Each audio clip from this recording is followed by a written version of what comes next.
Glad to see so many shiny faces in the audience today, even on such a gloomy day, but I understand there's going to be sunshine in our future this week. Welcome again to Del Norte County Board of Supervisors agenda for today, April 25th, 2017. It's 10 o'clock, and we're going to go ahead and get started with our 10 o'clock regular session. At this time, I'd like to pause for a moment of reflection.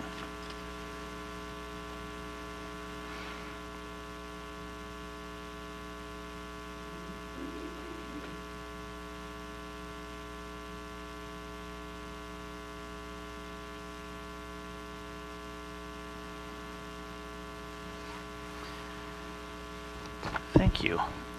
Supervisor Hemmingson, can you please lead us in the pledge? Sure. Ready? I pledge allegiance to the flag of the United States of America and to the republic for which it stands, one nation, under God, indivisible, with liberty and justice for all.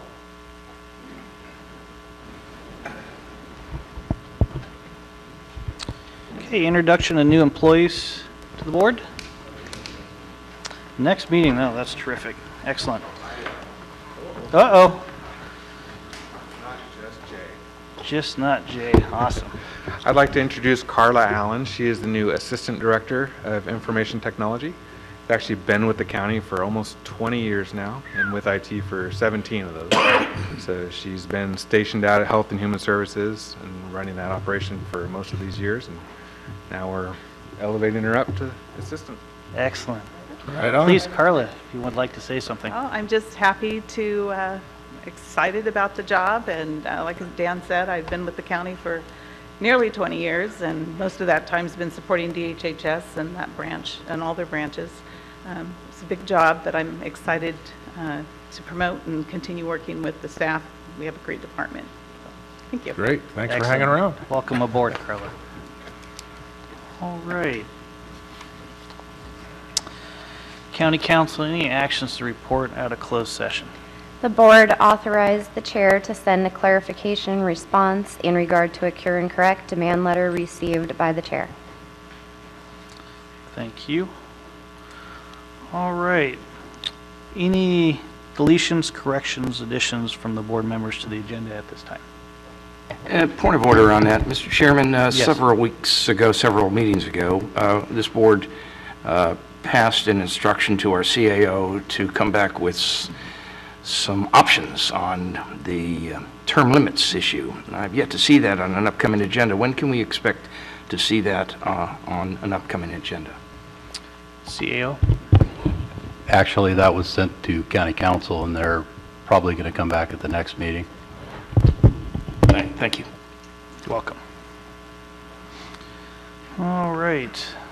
Let's go ahead, as I know we've got a fairly lengthy agenda today, given the nature of the size of our audience, which continues to grow. I'm very happy to see that.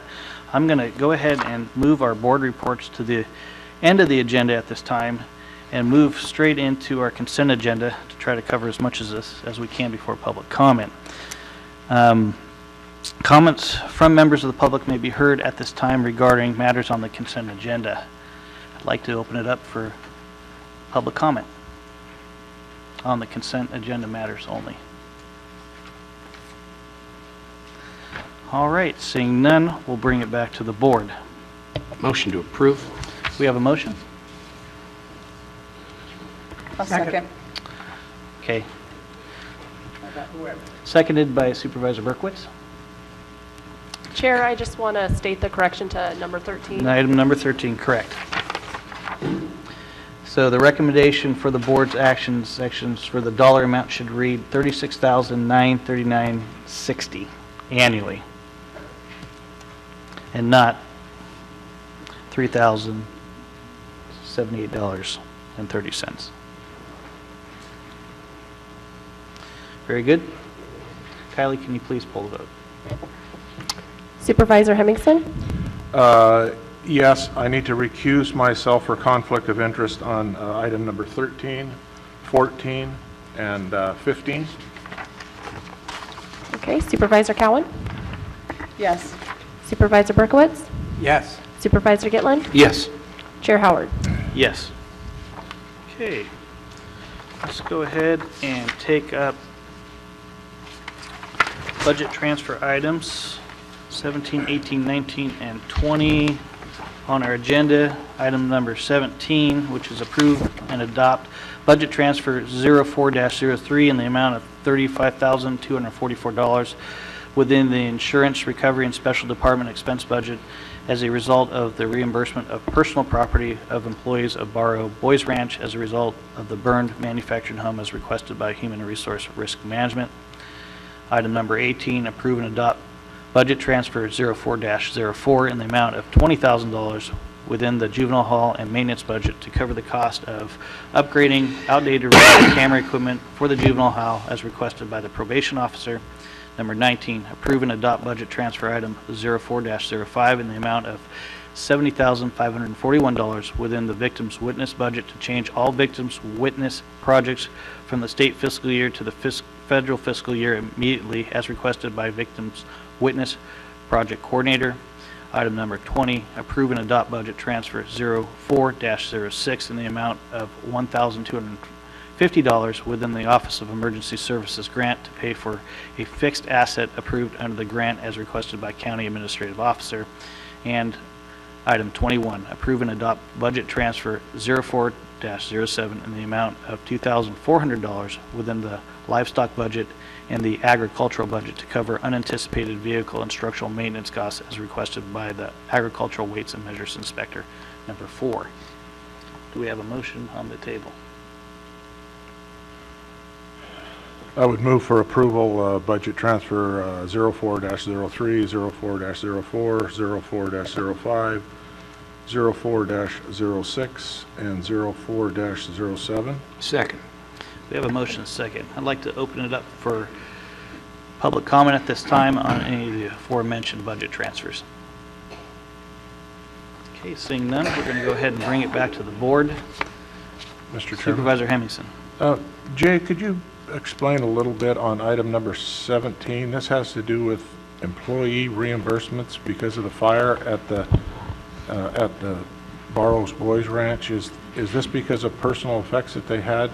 It is. It's personal property that was destroyed during the fire. And that's- We have employees that live on site inside of the compound, and that one was completely destroyed. And so as it goes through the insurance process, the adjuster meets with that employee and they have to document the loss. And this is then a transfer to offset that payment. So that's something that we take that, I mean, they don't have like a renter's insurance or? No, they don't. Okay, so No. that's a That's our responsibility. obligation. Okay. Yes. Thank you. That was just a little confusing to me. Thank you. Mr. Chairman, with regard to that, and I'd ask our CAO, Mr. Serena, just for public edification, because this board sits up here and passes all these budget transfers, and most of you in this audience have a blank look as to what they are. So would you kind of just explain, it's a modest cost, but $1,250 cost from the Office of OES for this fixed asset approved under the grant as requested by your department. Can you just tell the audience what this is all about?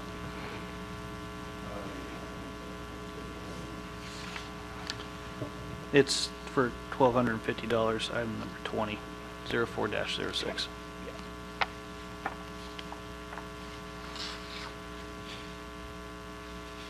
So this is essentially for the repeater.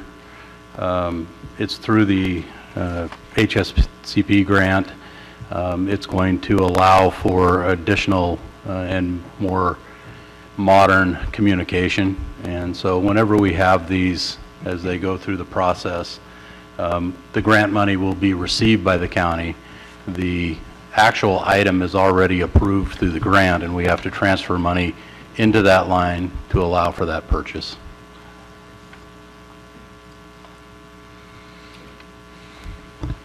Very good. Okay, we have a motion and a second on the floor. Kylie, can you please pull the vote on budget Supervisor transfers? Berkowitz? Yes. Supervisor Cowan? Yes. Supervisor Gitlin? Yes. Supervisor Hemmingson? Yes. Chair Howard? Yes.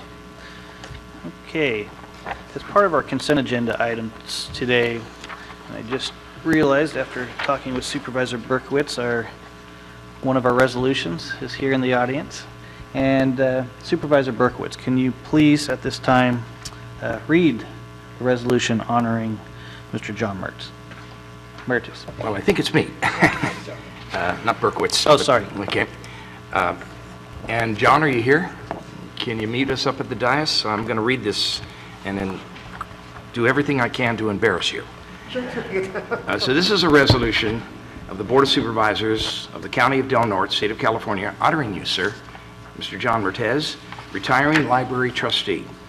Whereas John Mertes began his career as a member of the Library Trustees, Del Norte County Library District, on June 10, 2008, and whereas John has played a crucial role in the library's budget and funds that led to significant expansion of the library's hours and programs, and whereas he has been active for years with the Friends of the Del Norte Library, and whereas John's official resignation will be today, April 25th, 2017, now therefore, be it resolved that the Board of Supervisors expresses appreciation to John for his accomplishments on the Library Trustee Board, passed and adopted by this Board of Supervisors, County of Del Norte, State of California, this 25th day of April 2017, by unanimous poll vote.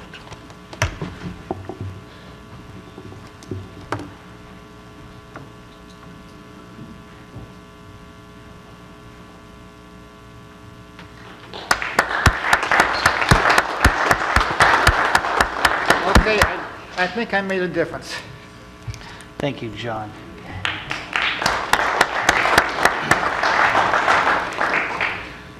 Very good. Going to go ahead and move into our general government items at this time. Point of order, sir? Yes, sir. Mr. Chairman. There was another agenda item which was passed just on consent, item number 8, which was the approving of the adoption of a joint resolution by both the city, Crescent City, and our board Yes. of regarding high-quality health care in the region as requested by the Board of Supervisors. I see Dr. Duncan and Drs. Duncan and Caldwell there. I wonder if we might have that read at this time. I was hoping to save that for a little later in our agenda because I suspect we're going to have a great deal of conversation around this resolution potentially.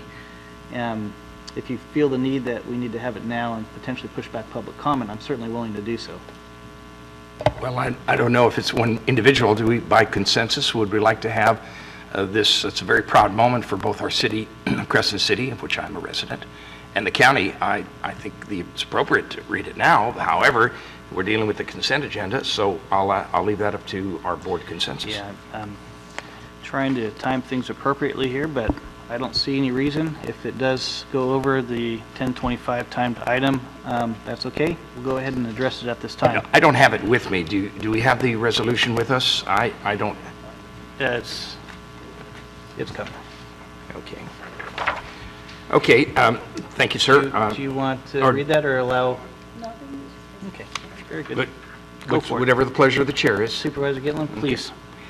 Whereas the Del Norte County Board of Supervisors and the City Council of Crescent City support affordable, high-quality health care, and whereas Sutter Coast Hospital is operating the county's only hospital, whereas transparency from Sutter Coast Hospital is essential to meeting the goal of affordable, high-quality health care, whereas the Sutter Coast Hospital Board meetings are currently closed to the public, whereas Sutter Coast Hospital has declined to honor official record requests from the Del Norte County Board of Supervisors and City Council of Crescent City, whereas the charges for care at Sutter health facilities, including Sutter Coast Hospital, exceed the charges for care at non-Sutter health affiliated facilities. Now therefore be it resolved that the Del Norte County Board of Supervisors and the City of Crescent City recommend the following actions is taken by the Board of Directors of Sutter Coast Hospital. Number 1, Sutter Coast Hospital produce its meeting minutes and financial records since 2011 for public review.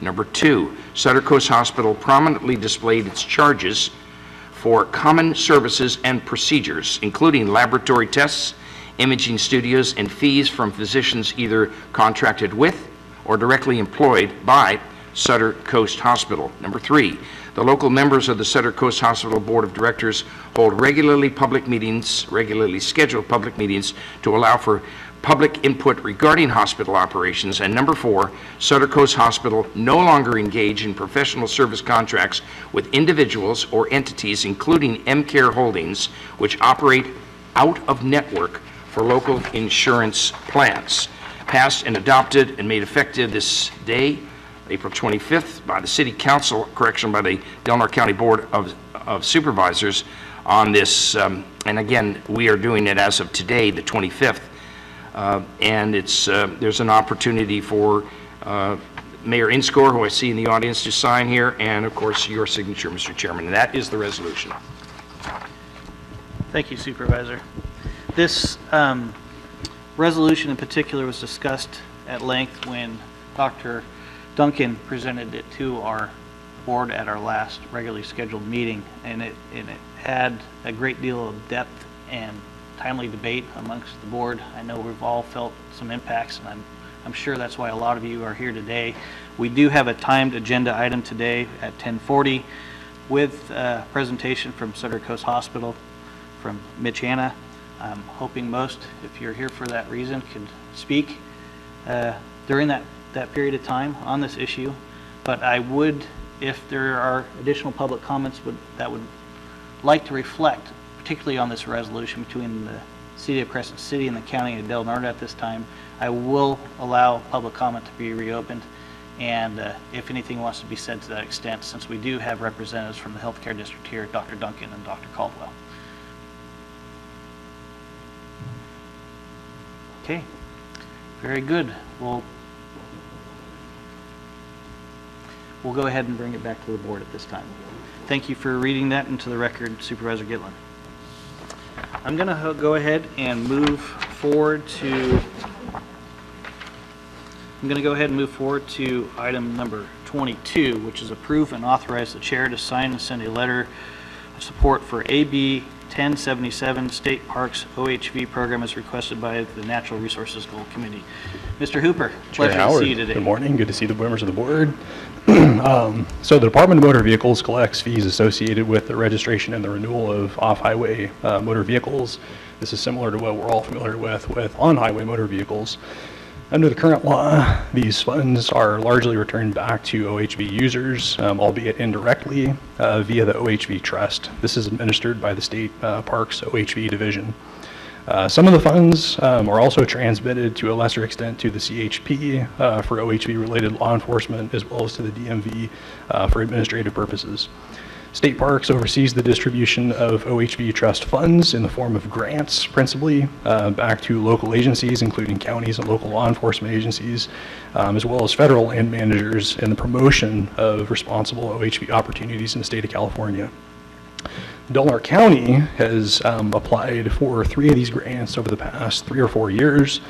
We have been successful in securing one of the grants, which totaled about $55,000. These funds have been used to assess OHV recreational opportunities in the county. It also coincided, coincidentally, with kind of the latter stages of the travel management planning project, so we were able to leverage the use of those OHV funds in terms of that staff level analysis. The current statute authorizing the OHV Trust is set to sunset on January 1st of 2018.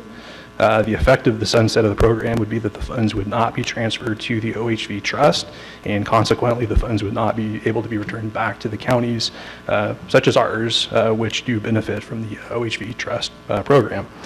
AB 1077, among other things, would reauthorize the program and would remove any future sunset date so that the program is authorized in perpetuity. The Natural Resources Goal Committee, as the chair indicated in the introduction of the item, did consider the legislation at its most recent meeting. It's the opinion of staff and the committee that the OHV Trust program does provide a real and substantial benefit, and it's worked well over the years. It's the opinion of staff and the committee that the program continue to be reauthorized in perpetuity, and that we send a letter of support specific to this legislation that would do that. And I'm available if there's any questions. Thank you very much. Any questions for Mr. Hooper at this time? Supervisor Gitlin. First of all, Randy, great job. It's a great effort. How much money are we talking about on this funding in the past that will due to sunset, that we will no longer get these funds? What are we talking about in actual dollars? Statewide, it fluctuates on an annual basis depending upon the number of vehicles that are registered, how much fuel is purchased for these OHV vehicles. I think in the last 2 funding cycles, if I recall correctly, the total pot was about $7 or $8 million. Now, how would that filter down to Del Norte County? How much would we get, or have we received in the past? Well, it depends on whether we apply for the grants. As I indicated, to date, as far as I'm aware, we've been approved for one of these grants. That was for about $55,000. It depends on the project. We've put together a couple different applications out of the road division for maintenance. These would be maintenance activities related to OHV use on some of the roads up in the forest, Low Divide, Gasky Toll Road, Holiday Mine Road, Patrick's Creek, where the roads may take some abuse because of the OHV activities. We haven't gotten funding under those applications, but we're going to continue to pursue that. So this letter of support for 1077, this O'Donnell bill, will this create an opportunity for us to address what I would have to consider the flawed travel management plan, which is, as we speak, bulldozing some of these same roads? Will we have an opportunity to blow back a little bit so that those people who are enjoying these off-road vehicles can actually have roads to travel them on, rather than in the Forest Service they're having an agenda to, they call the word restore, but it's really bulldoze. Right. And well, how will these funds be used to repel that? A key element to the OHV Trust program is the promotion of responsible motorized recreational opportunities. And so where those opportunities can be considered to be appropriate and responsible, in other words, where there wouldn't be any environmental consequences from those actions, it would certainly facilitate any efforts to promote those responsible OHV activities. And as I indicated in my presentation, we definitely did leverage the funds that we received as part of our planning grant in our critique, if you will, of the travel management planning project. Any additional questions from the board for Randy at this time? Okay, very good. Let's go ahead and open it up for public comment on item number 22. Seeing none, we'll go ahead and please state your name for the record. Eileen Cooper. So it does come to my attention that we are supposed to be using the OHV funds that we apply for in grant as the county planner stated, responsible use of the OHV trails. So the process that I have observed is that the county continues to side with OHV use even when it's obviously harmful to our resources, and creates a great conflict with the environmental community. So I think it's a good point that you made, and I guess we should be weighing into the OHV board to let them know how the funds are being used in this county. So thank you. You're welcome. Any additional public comment? Seeing none, we're going to go ahead and bring this back to the board. Board, by consensus or by motion, what is your pleasure? We have consensus to move forward? Absolutely. Very good. Kylie, duly noted? Very good.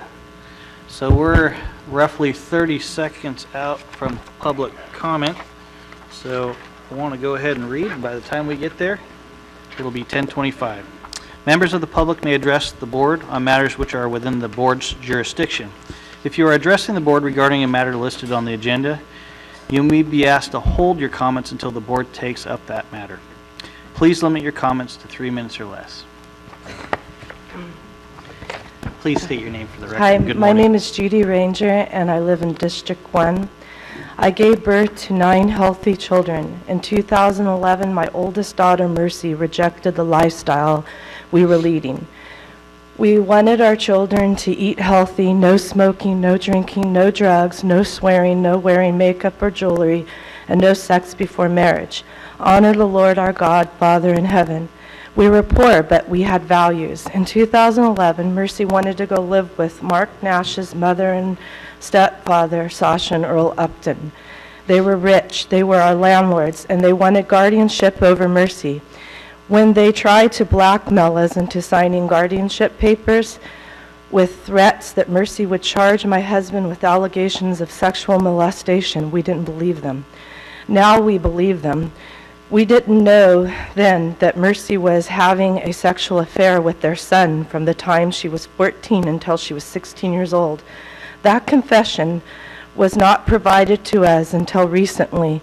We thought that confession would surely result in dismissing the case against my husband, and this nightmare would be over. But that hasn't happened yet. When I had a psych evaluation by Dr. Todd Roy, hired by CPS, he told me he hated fundamental Christians, hated homeschoolers, and hated charter schools. He told the courts that I was mentally ill and they terminated my parental rights. Judge Follett was in charge of that. When CPS told us we had to take classes with the idea of reunification, we believed them and we shouldn't have. We have been lied to and treated with contempt. All 9 of my children were placed in foster care and adopted out, most of them to abusive homes. Some of my children were labeled special needs and sent to mental institution and given drugs for trying to tell the truth about being forced to lie. I am sharing my story with you today with the hopes that that you will intervene and try to correct this nightmare. At the very least, get my husband released from jail and allow him to come home to me. His health is worsening in jail, and he has not been given medical care, and he's been there for 4 years without a trial, totally innocent. Thank you. Thank you.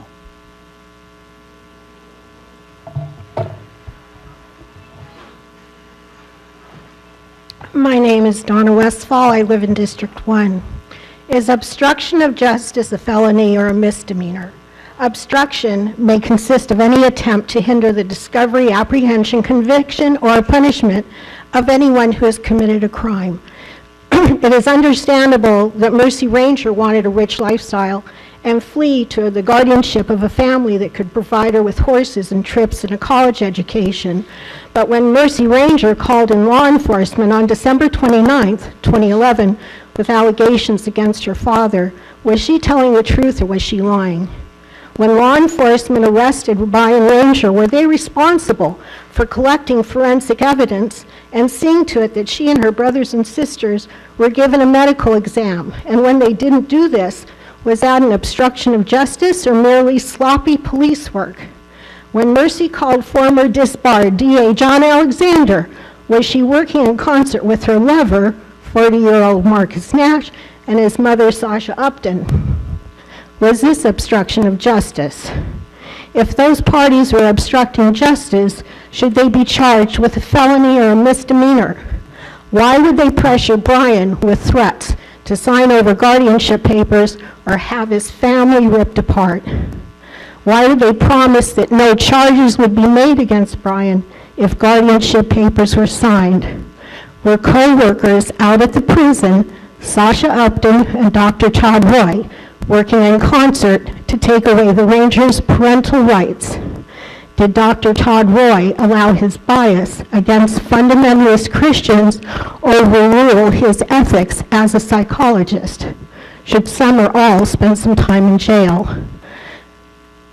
In the time he's been in jail, both he and his wife have had all 9 of their children placed in foster care, then adopted out because they wouldn't sign guardianship papers, and so their threats were carried out. When Mercy Ranger finally confessed on November 11th, 2014, to having a sexual relationship with her neighbor, a man 3 times her age, why were statutory rape charges never brought or investigated? I'm asking these questions because this board pays for those agencies in this case, and it's my fervent hope that you will have the curiosity to get involved in starting to rectify this Orwellian nightmare and seek the immediate release of Brian Ranger on his own recognizance. Thank you. Please state your name for the record. Pardon? Please state your name for the record. My name is Connie Morrison. I live in the county. I'm on the board of directors of the Local Taxpayers Association. Since Mercy Ranger confessed to having had a sexual relationship with Marcus Nash, her next-door neighbor, a man almost 3 times her age, her cries of rape and lewd behavior against her father are falling on deaf ears. We've been looking into her allegations. It appears to us that Mercy was working in concert and was being coached by a number of people, including former disbarred DA John Alexander, Marcus Nash's mother, Sasha Upton, and Dr. Todd Roy, and some of the adoptive parents. Financially, this is costing this county a bundle. Brian Ranger continues to sit in jail at the taxpayer's expense at over $70 a day times 4 years. That's $100,800. Well, today is another 70. Attorneys and private investigators have been paid by the county. There have been 4 different public defenders at the rate of $75 an hour and 2 different private investigators at the rate of $45 an hour, equaling hundreds of thousands of dollars. Judges Schaefer and Follett have had their time and their courts tied up with on numerous occasions. CPS, Child Protective Services, has been sent countless hours demanding that the Ranger parents attend classes and evaluating the children both in and out of their home, not to mention what appears to be brainwashing in order to get the children's testimony changed. One of those social workers has earns $48,000 a year plus benefits. Dr. Todd Roy was hired to do psychological evaluations on parents and the children, which, based on his bias against fundamentalist Christians, should have been thrown out. But he was paid at the rate of $75 an hour by Child Welfare Services, a public agency funded by Delaware County taxpayer dollars.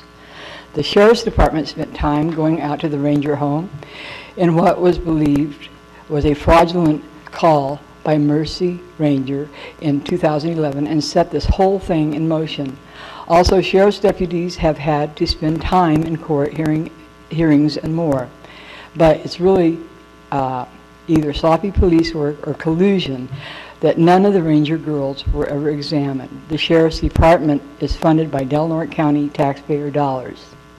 Foster families and adoptive families are being paid at the rate of $880 a month up to $1,500 a month for more depending on what special needs the children have.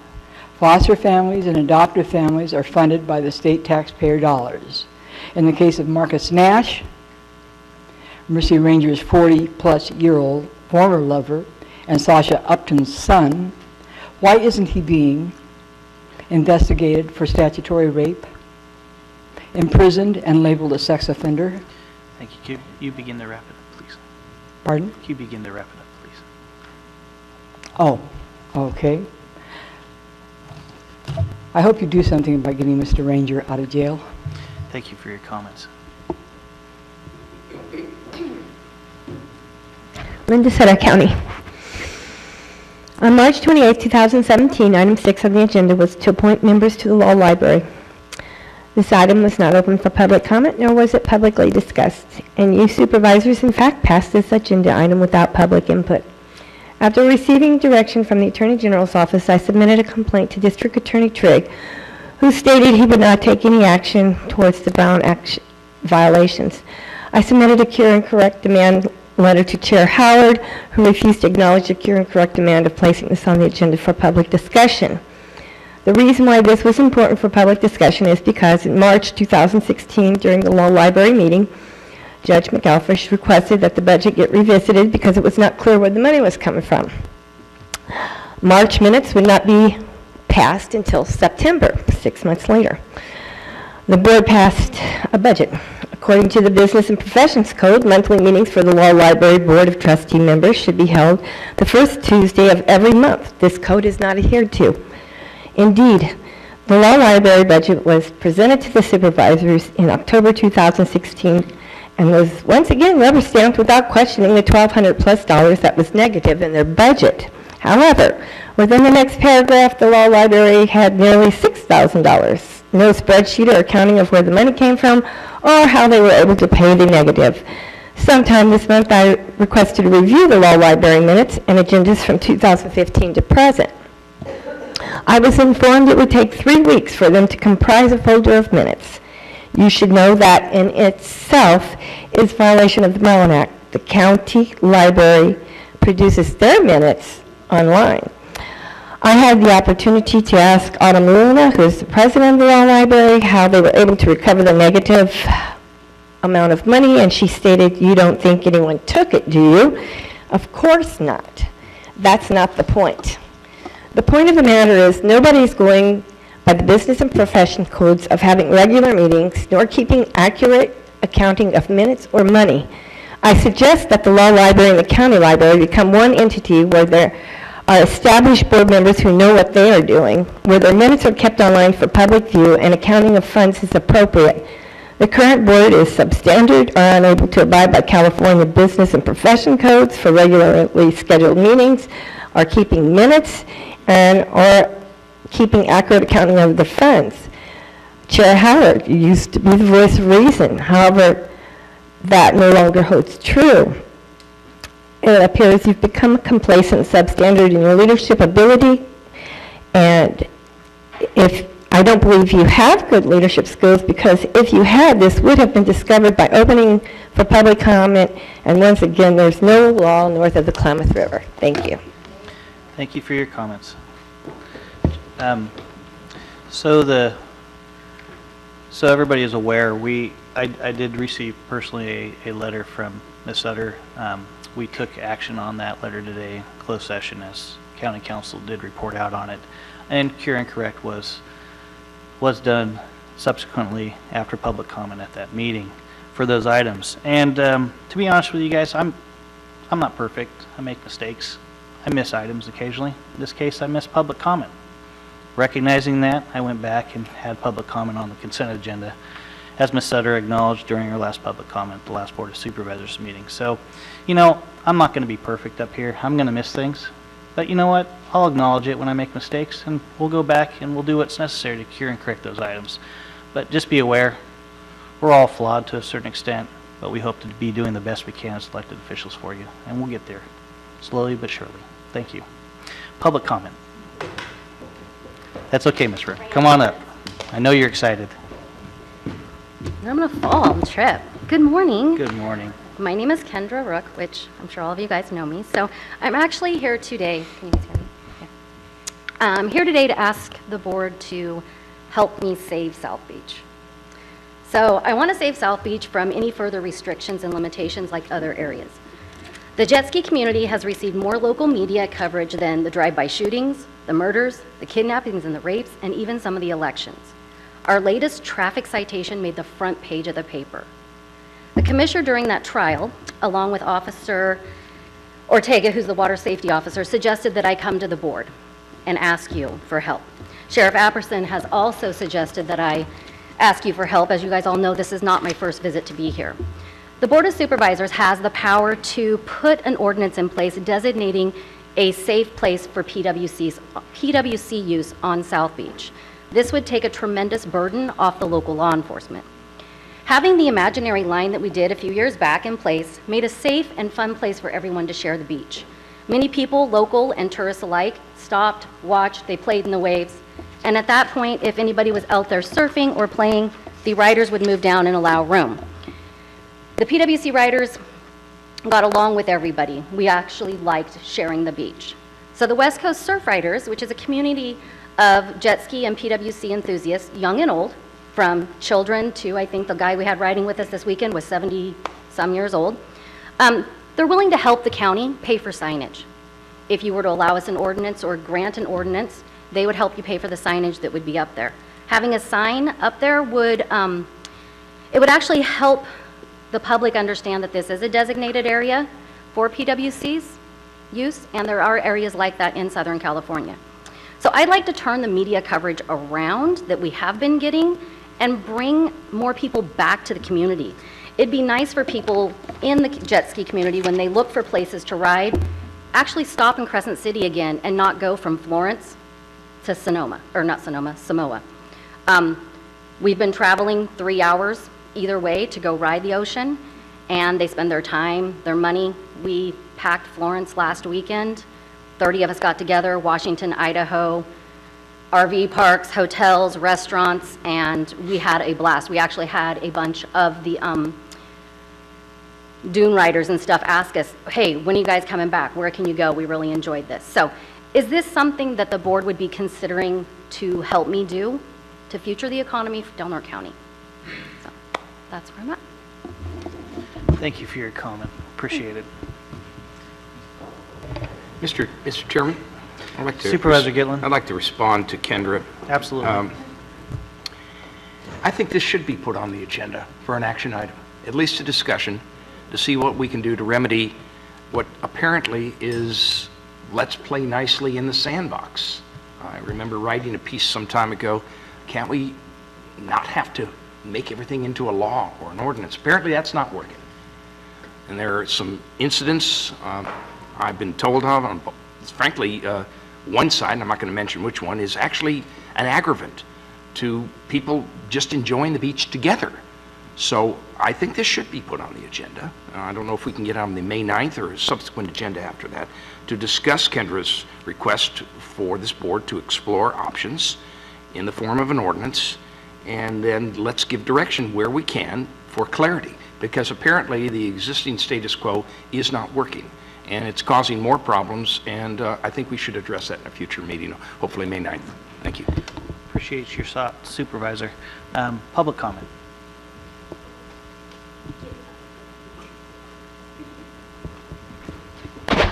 Eileen Cooper,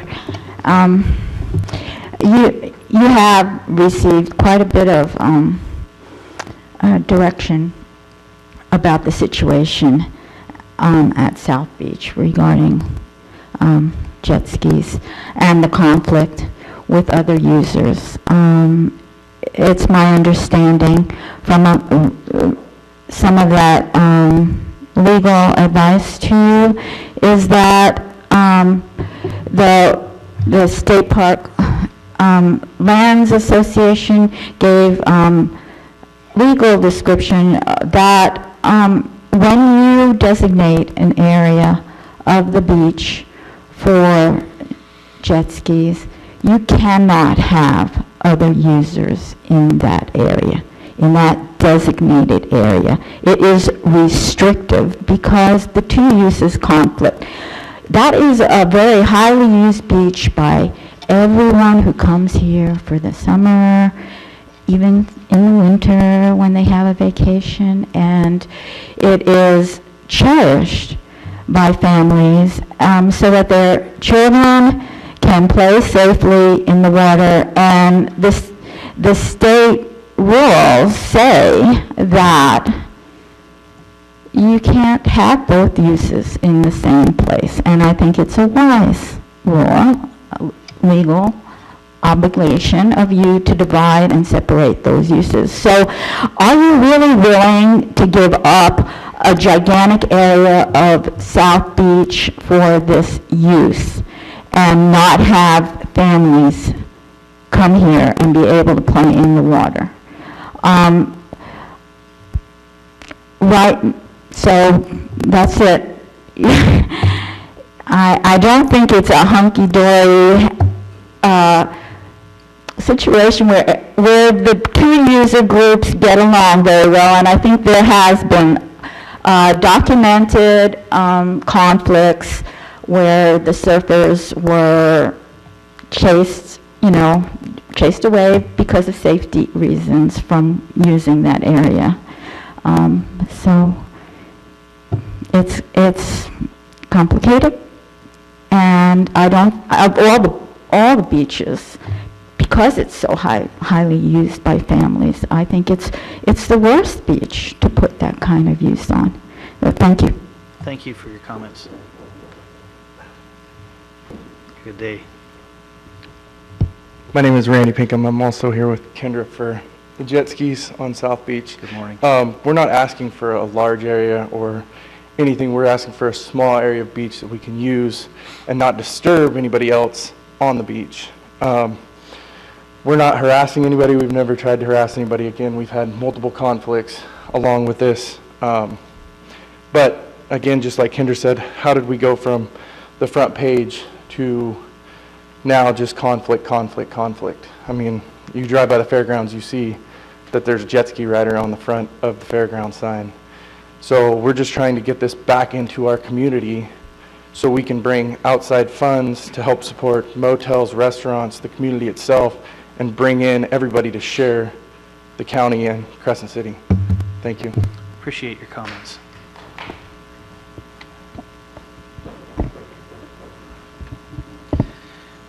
Councilman. Good morning. Good morning. I'm Jack Matz with the Yurok Tribal Council. South Beach, lived here my whole life, and South Beach has been regulated down to where it won't be long before somebody's going to be saying you can't walk on it. And quite frankly, I'm getting a little tired of it. We can't drive on it anymore. We used to be able to drive on it and collect firewood. Now we got to get a permit to just even be able to go down there and look around and see if there's any firewood we're getting. And you're regulating people out of the area. The jet skis from the restaurant south, I don't see any problem with them being down there because most people are too lazy to walk that far. They're going to pull up there, they're going to park, they're going to walk down there, and they're going to try to have fun. Kids are going to be all over the beach. But take some regulations off of driving on there. Let the people with the jet skis drive down there and park. The park's not going to let them drive on the park anyway, so you got that area in there. It's about a half mile, 3/4 of a mile long. They can have that whole area in there. And if the people that want to cause trouble want to go down there and get in their way, then, well, so be it. They're going to do that anyway. So that's just my thought on the thing. Thank you. Thank you, Councilman.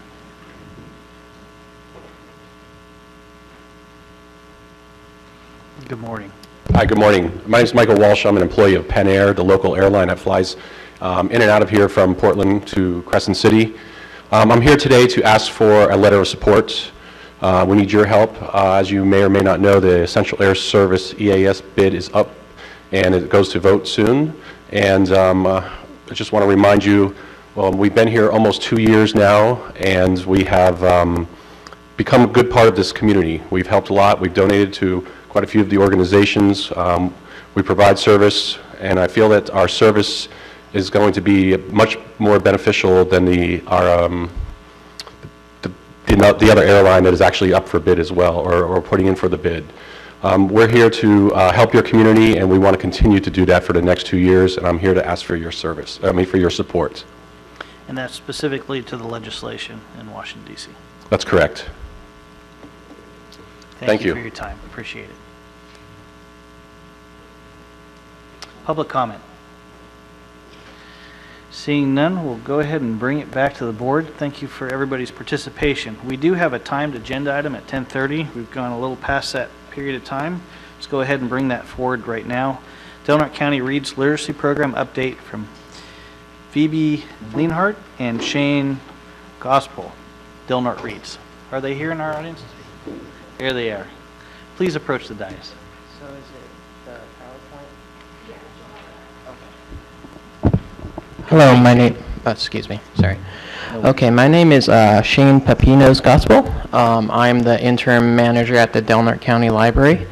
I'm just here to kind of talk briefly about what's kind of going on at the library and what we want to achieve at the library. So if we go ahead and go to the next slide. So one of the things I want to bring up is one of our more popular programs at the library, and it's known as Zip Books. And what Zip Books is if a book is not in circulation or in our catalog, a patron can check to see if we can get it through Amazon, and they fill out a form and turn it in, and then the book gets directly delivered to the patron. So it's a cool way to expand our collection as well as get community input. So this is actually a grant from the California State Library in Khalifa, and I believe we have like $5,000 for this grant. So they do it in 6-month increments and revisit it every 6 months. So if you guys haven't used the service, or if you know somebody that would like to use the service, just have them come down to the library, and we can help them with all the details and whatnot. So if you can go ahead and slide. So another thing that we're trying to do in the community is offer programs for the children. Currently we have 2 story times with crafts per week. One's on Tuesday, and that's at 10 a.m., and that's for the 2 to 5-year-olds, and we have a dedicated volunteer for that. They always have fun. Saturdays we have at 1 p.m., and that's for the ages 5 and up. But we sometimes get teenagers, which is kind of nice because they help out the kids, and it's very cool. We also show a free children's movie per month. We try to make sure it's not, well, we make sure it's not over PG because we want it to be family friendly. We also have special activities throughout the year, and one of the new activities that we want to start is a Lego club for families to come down and do different Lego projects together. We are currently looking for Legos, so if you guys, anybody knows of any people that want to get rid of Legos, bring them down to the library. Yeah. Yeah, watch out for your feet. So yeah, anytime during open hours, come down to the library and donate the Legos. We would very much appreciate it. We're getting a pretty good collection, but we want to have more so that, you know, different age groups can participate, because we want to have like the Duplo and the more for the older kids as well, and possibly adults. I don't know. We'll see. So if you can go ahead and, okay, so and another group that we're really trying to target is young adults, and this is a very hard demographic to bring into the library. We've been having issues struggling with it. We do have a dedicated staff person that's really trying to do different programs. One of the programs we're doing is a book club, and that's the 2nd and 4th Friday of the month from 3:30 to 5 p.m. We're also working on trying to do, it's just a hard demographic, but we're going to hopefully work with the school district in order to bring more young adults in.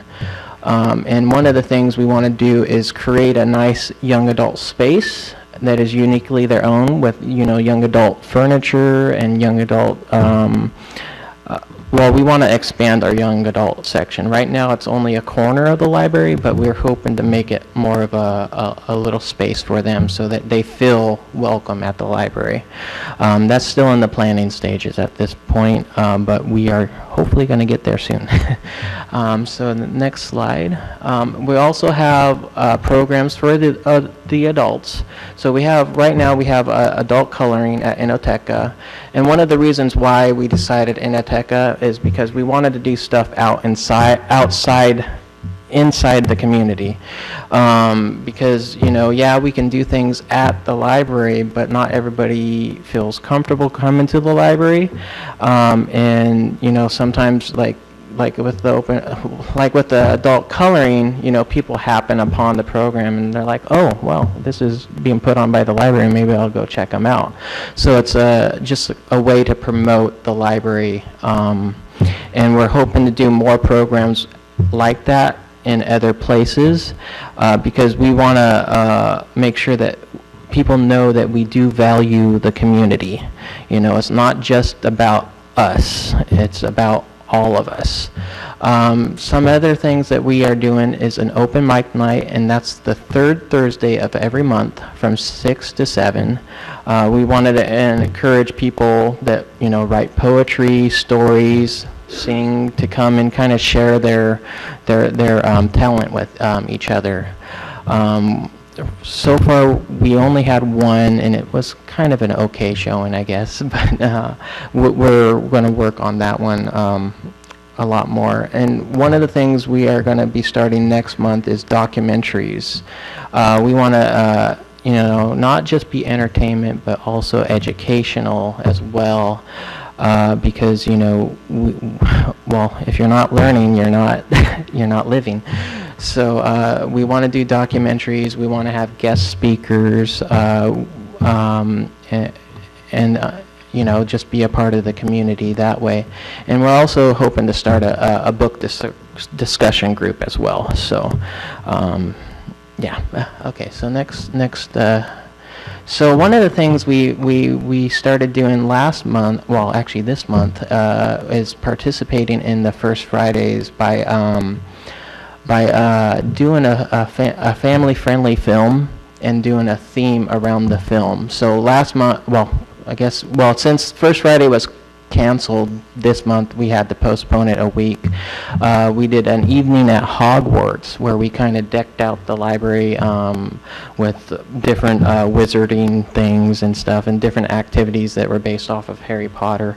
And people dressed up, as you can see. It was a fun night, and we showed a movie based off of that. And you know, everybody had fun. We had about 80 people, which I feel is a very good number for being a postponed event, and also being on Good Friday.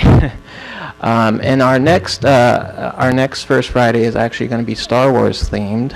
We're really excited about that. We're calling it Revenge of the Fifth. We're going to have Star Wars themed activities like a can toss, stormtroopers, and trivia, and we're going to have a guest speaker that actually worked on the set of Return of the Jedi. So we're really excited about having her, because she's actually a volunteer at the library. So we really hope to expand our First Fridays, and, you know, be a part of the downtown, because the library is downtown. So if you can go ahead and... Okay, so I'm going to actually bring up Phoebe for this one, because it's Delnart Reads, so she can give you a little more insight on how Delnart Reads is. Thank you very much for your time. I'm Phoebe Lenhart. I'm the coordinator for the literacy program for the library at Delnart Reads, and I just want to familiarize you that Delnart Reads is an absolutely fantastic program for the city and the county. We offer very many services, helping our community get their lives ahead and in a much better situation than they are now. We offer English assistance for anyone who needs English assistance. We offer graduation equivalency counseling for anyone who wants to get their graduation certificate. We are partnering with the Delnart Unified School District with the HiSET program. The HiSET is a different company that offers a high school equivalency diploma. We are offering counseling for students who want to take this exam. It's a wonderful program that we're doing with the Delnart Unified School District. And again, all of our programs at Delnart Reads are free.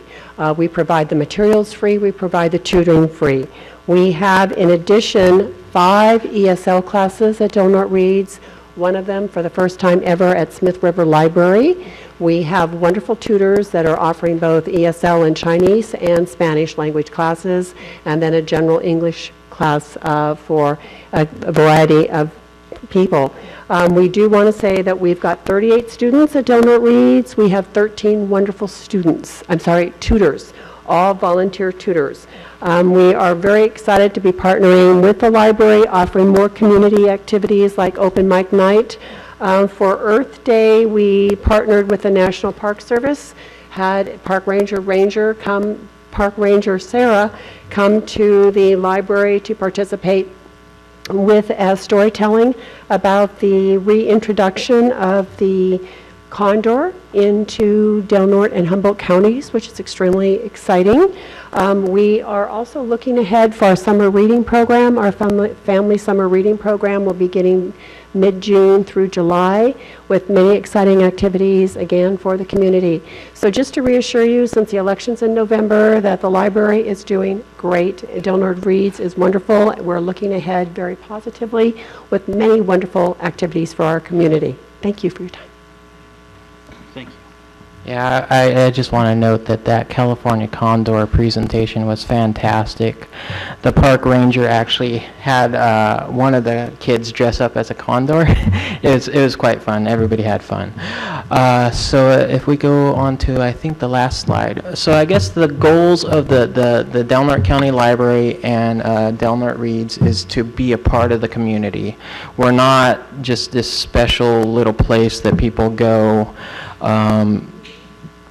downtown. We are a part of the community, as you can see, by working with different community organizations like Inoteca, and hopefully expanding on that and doing more outside in the community. We want to provide a safe place for all ages, you know, because there's so much in this world that's kind of scary. So we want to, you know, have a place that they feel safe. We want to be up to date while also providing social, meaningful social interactions with people. So yes, we could be all teched out, but we also want to make sure that kids get that human interaction. You know, not just an iPad or Minecraft or whatever. We want to make sure that they feel comfortable talking with each other as well, because I feel like, you know, with technology going up, social interaction is kind of being lost in a way, because I've noticed with some kids, it's like they're glued to the iPad, and you know, when they try to play with another kid, it's like, oh, I'm kind of nervous, it's scary. So we want to try to provide programs that are beneficial for their social well-being. And yes, we will be up to date, but we want to make sure that there's a fine balance there.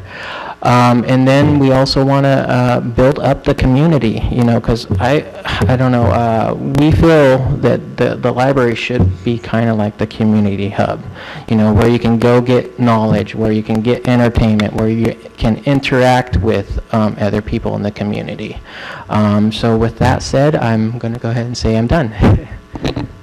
Thank you very Yeah, much. no, thank you. Really appreciate the presentation. Comments from the board. Supervisor Gitlin. You know, Sean and Phoebe, I can't be more pleased with your report today. We have, as you know, we attend regularly your trustee meetings. It's the last Thursday of the month. Is it the fourth Thursday? At 9 a.m. And I just want to say that I share your vision that this is a community hub. The library should be performing as a center of our community and should be a real hotbed of activity that is educational. And Phoebe, I want to commend you. I know Angie wants to get involved with your program. I hope you'll call her. She's indicated that. And anything we can do to help make the community the center that it has long deserved to be.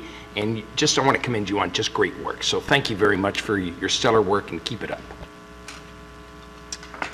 Any additional board comments? The question, what are the operating hours now for the library? Sean, can you please approach the dais? I know it's kind of been changed. Okay, so we do have two branches. We have the one in Crescent City. We are open 10 to 6 Monday through Saturday, which are pretty good hours.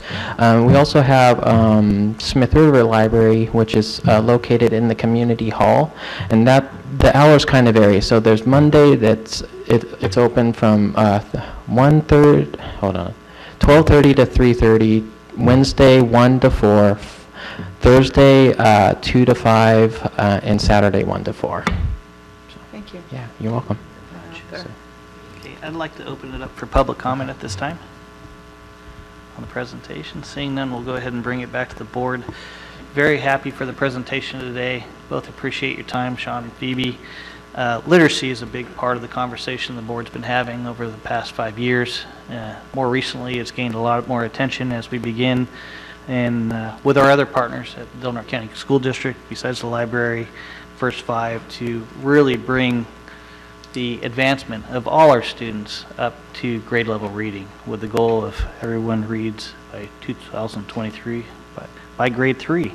And I know, just to mention, as we all come together and get out of our own silos to focus on these attentions and hopefully have a great discussion on May 4th at 5 o'clock at Elk Valley Rancheria when we update ourselves on the literacy program. Appreciate your time and attention to literacy in this community.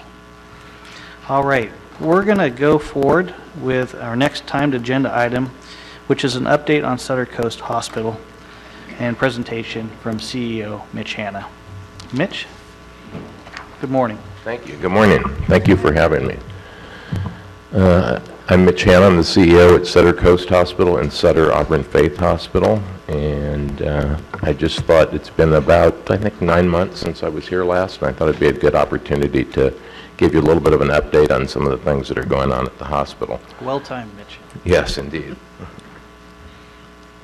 So I take it you guys can see all this stuff on your screen. Is that right? Okay, good. We can advance to the next slide.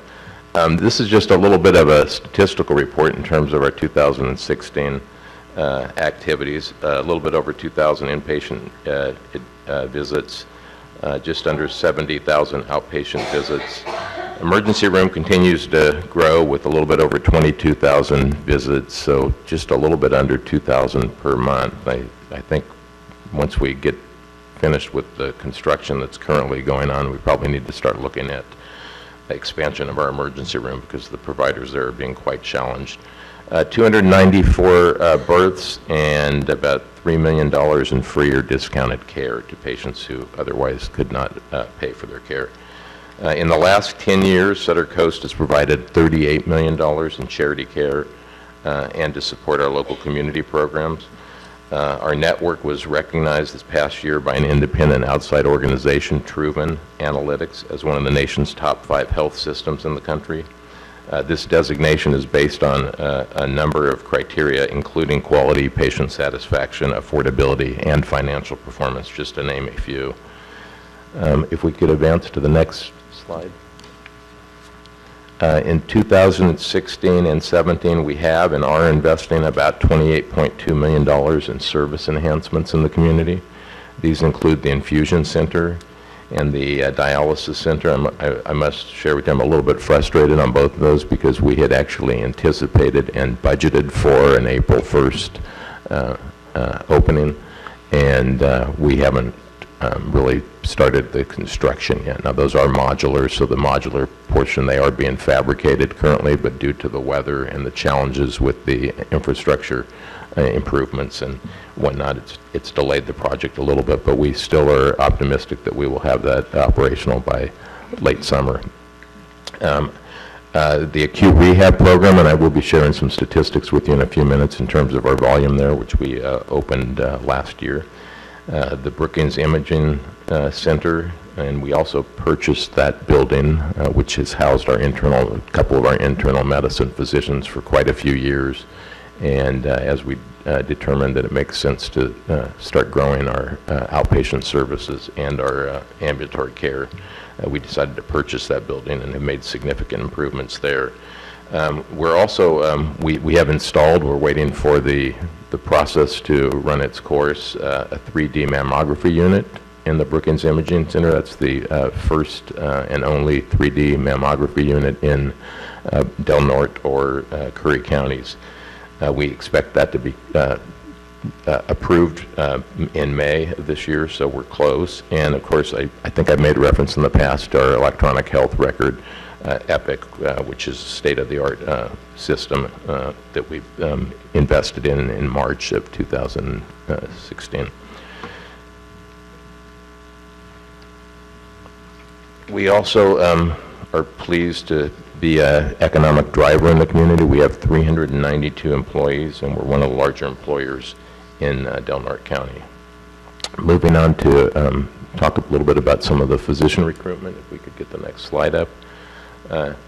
In the past year, we've recruited about 6 or 7 physicians to the community, a new cardiologist, a hematologist, oncologist, another OBGYN, an orthopedic surgeon, a new physiatrist who helps with our managing our patients in the acute rehab unit, and we have a signed letter of intent with a new ear, nose, and throat specialist, which will be a welcome addition to the community.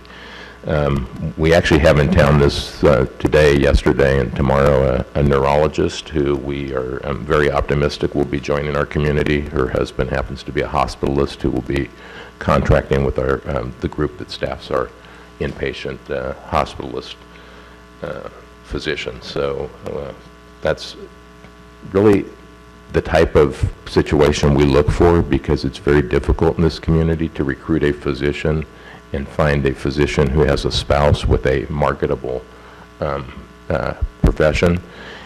And so in this case, we've got 2 physicians, and we're very optimistic that that's going to come to fruition. We're also continuing to work to bring in 2 pediatricians. Right now, we're using locums physicians. Those are physicians who basically fly in, are housed here, and provide care both in our ambulatory clinic and to cover our emergency room patients. It's a very costly proposition, and frankly, it's not, in my mind, the best care, because we don't have that continuity for a long period of time. So we are continuing to recruit pediatricians. We had one who was actually scheduled to be interviewing yesterday, but due to the 101 closure, he was unable to get here, so we're rescheduling that.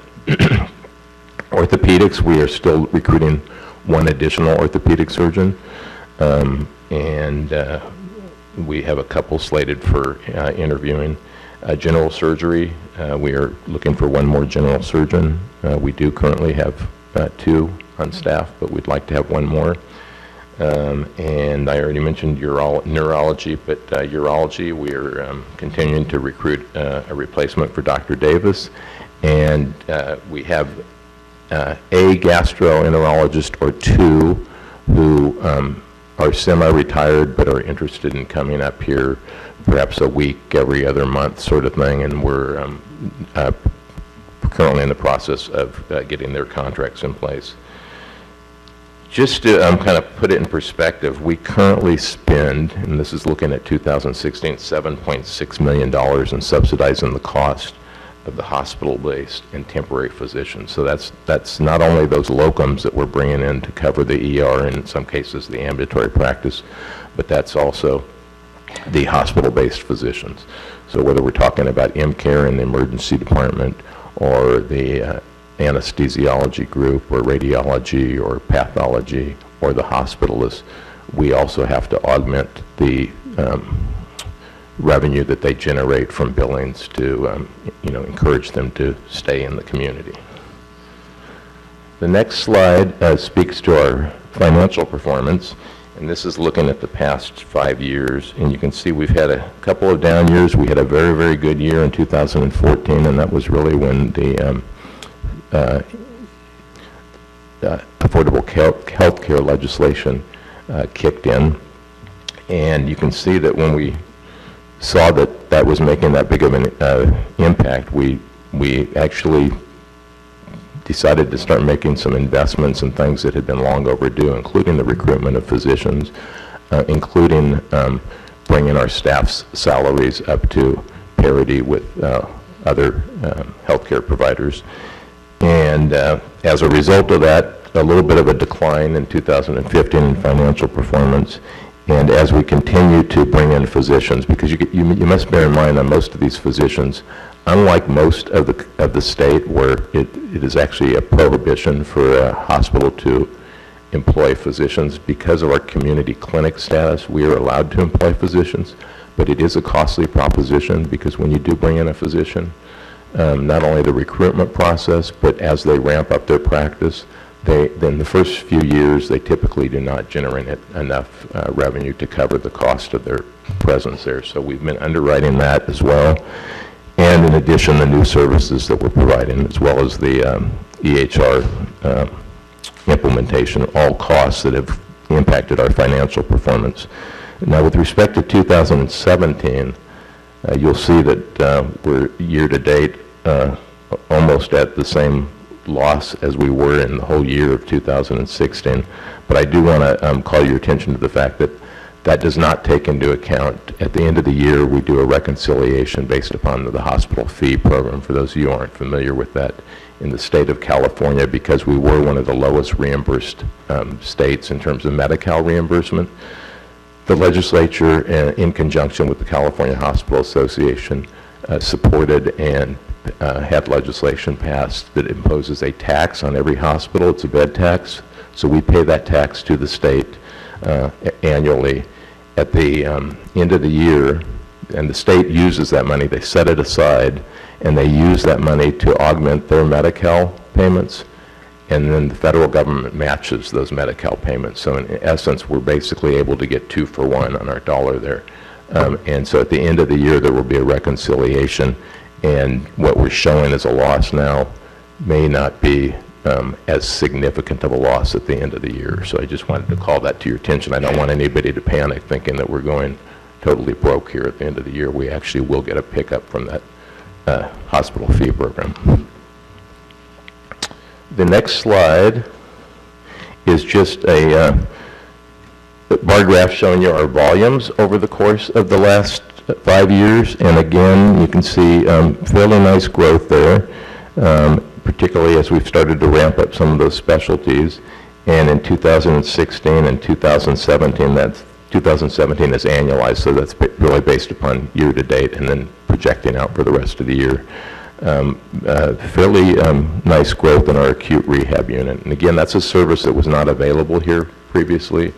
And those patients are typically patients who require some sort of physical, speech, occupational therapy, post-acute trauma, stroke, accident, and previously they had to leave the area, most typically to Medford or to Eureka for that care, so we're able to keep those patients locally.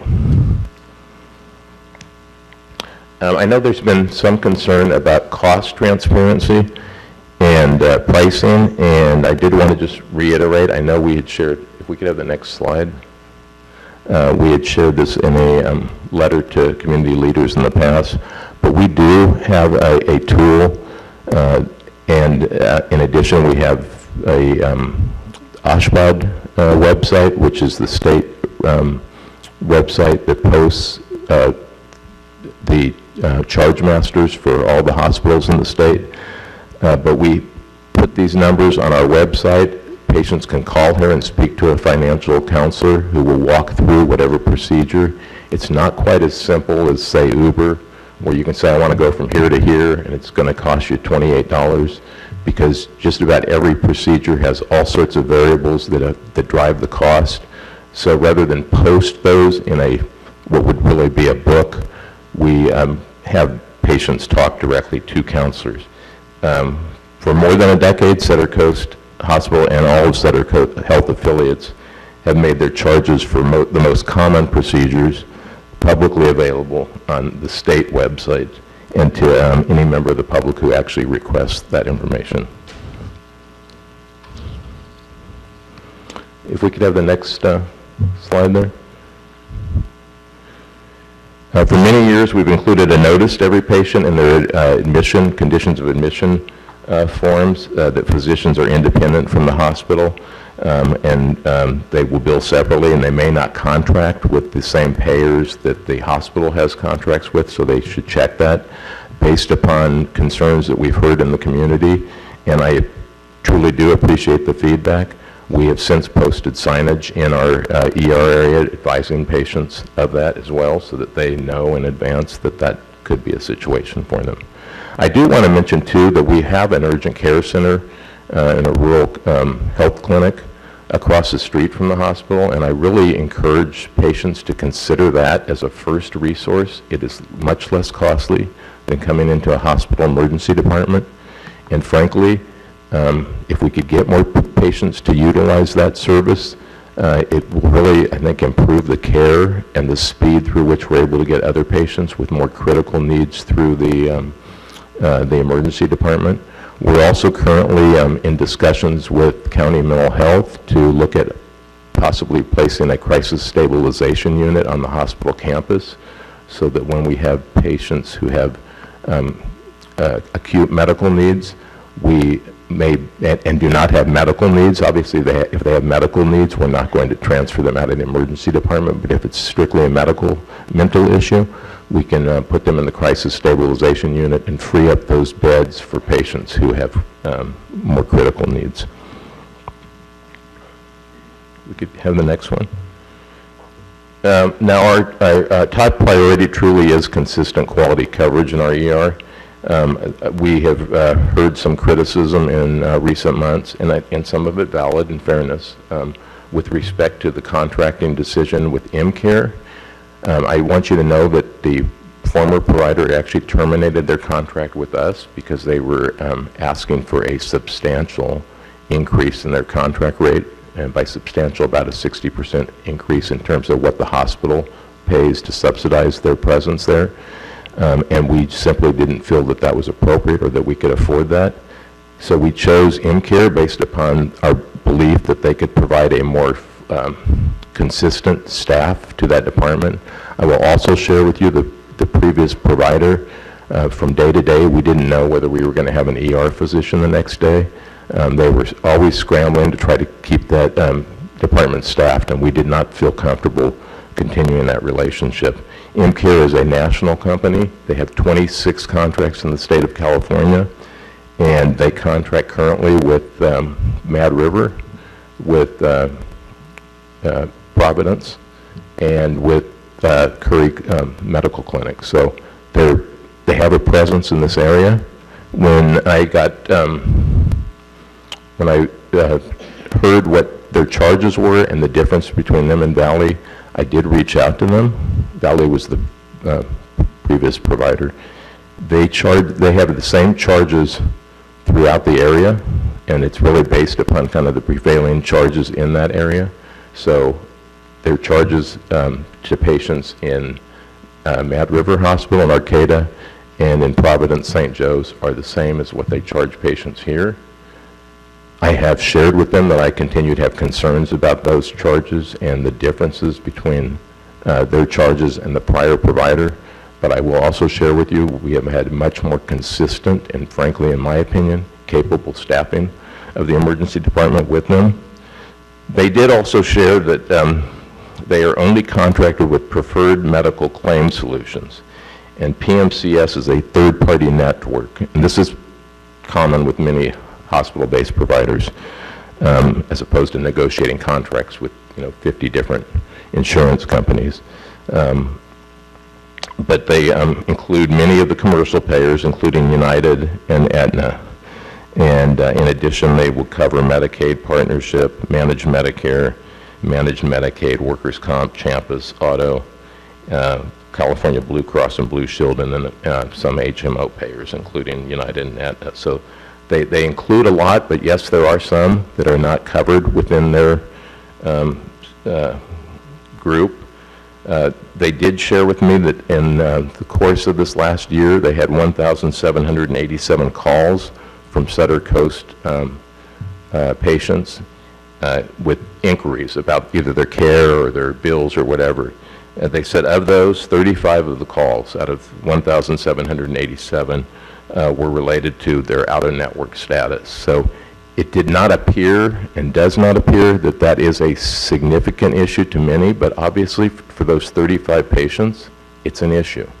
So we are continuing to work with them in terms of how we can address that, whether there's some mechanism through which we can assist in a further subsidy on that. We encourage all of you and all residents of Del Norte County and of Curry County to contact your payers with whom you currently have health insurance, and encourage them to contract with our local emergency room provider, particularly now that we know that they are essentially the provider in Del Norte, Humboldt, and Curry counties for emergency care. So I think it's all the more important, and I will continue to work with them. We have actually another call scheduled this afternoon to try to drive that point home. The next slide just speaks a little bit about our community partnerships, and I'm not going to go through all these. You can certainly read them. But we do truly welcome the opportunity to collaborate, to identify strategic priorities, and to enhance healthcare services in the community, improve affordability and access, and bring stability to our community. Our employees donated more than 2,400 pounds of food to the local food banks in 2016. And while that's coming from all of our employees, there is definitely a hospital effort to encourage participation. We have dedicated staff who really facilitate all of our community charitable projects. In the past 6 years, the hospital food drives collected 26,620 pounds of food for Crescent City and Brookings food banks. And Sutter Health has donated 225,000 to food banks in 2016 and 1.8 million in the past 8 years to food banks across Northern California, including both our food bank in Crescent City and our food bank in Brookings. We can move to the next one. I just really want to kind of speak a bit about our collaborative approach. We value the collaborative approach and welcome opportunities to collaborate to identify strategic priorities and to enhance healthcare services, improve affordability and access, and bring stability to our community's healthcare resources. In addition to working to reduce the number of patients that are transported out of the hospital for care, we also created a program with our community partners to help those qualified patients return home. By adding specialized services at the hospital, we have and we continue to work diligently to reduce the need for patients to have to leave the area for healthcare services. And, you know, as those of you who were here a couple of years ago recall, there was a hue and cry in the community about the number of patients being transferred out. We heard that. We tried to respond to that. We continue to try to respond to that by not only recruiting permanent specialists to the community, but also by staffing our emergency department with locums, particularly in the areas of orthopedics, and now to a lesser extent, but we have at least one cardiologist on staff, so a little bit less need there. We look forward to exploring opportunities where we can further partner with Del Norte County and our community's other healthcare service providers. With respect to the, if we could transition that, with respect to the Board of Supervisors, regarding the proposed resolution, we have given the board's recommendations due consideration, and we appreciate the opportunity to participate in a dialogue about them today.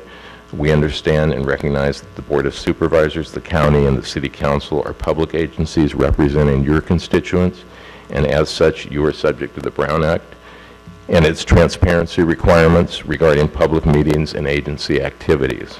As a healthcare entity, Sutter Coast Hospital is highly regulated under a different legal framework. We are subject to a wide range of legal standards, including antitrust laws and healthcare laws. Not only are we not required to share proprietary information publicly, but in many cases we are actually prohibited from doing so. As an example, antitrust laws prohibit us from publicly sharing competitively sensitive information, such as our contracted rates with health plans and providers, and any board members, any board minutes that discuss those would also be prohibited from public disclosure. When it is appropriate for us to do so, we share information publicly under our legal framework. We do such as our charge master and our personalized patient cost estimates. So that sort of information we can share publicly. If we could scroll down to the next one. We would like to engage in productive conversations that relate to the health of our community and receive feedback from all of you and from our community members about ways we can improve care. We actually have scheduled for May 20th a strategy development session with key members of our medical staff and some of our administrative team and some of our governing board members to focus on that as well. So any comments or input you care to offer us, we welcome hearing and hopefully addressing. Given the legal framework Sutter Coast Hospital must operate under, Instead of the joint resolution, we want to focus on finding opportunities for positive collaboration within the community. When it is appropriate for us to share information publicly under our legal framework, we do. For example, in accordance with California law, we make our hospital charges available to the public. Anyone can access them on the OSHPD website at oshpod.ca.gov. This website includes not only a complete list of charges for hospital services, but also a shorter list of charges for at least 25 of our most common outpatient procedures. But again, I want to reiterate, it is not as simple in healthcare to just say, let's post a list of all of our charges, because there are so many variables. You know, if Supervisor Howard was to go in for a total shoulder replacement and I was to go in for a total shoulder replacement, I can assure you that our charges would be different when we receive our bills, because there are all sorts of different things as to labs or imaging that might be requested by the particular physician, and every physician practices differently. Despite what many would have us believe, we don't practice cookie-cutter medicine. We provide a far more useful resource to our patients in the form of our Patient Access Center, where they can get that personalized estimate of their out-of-pocket expenses before they receive services.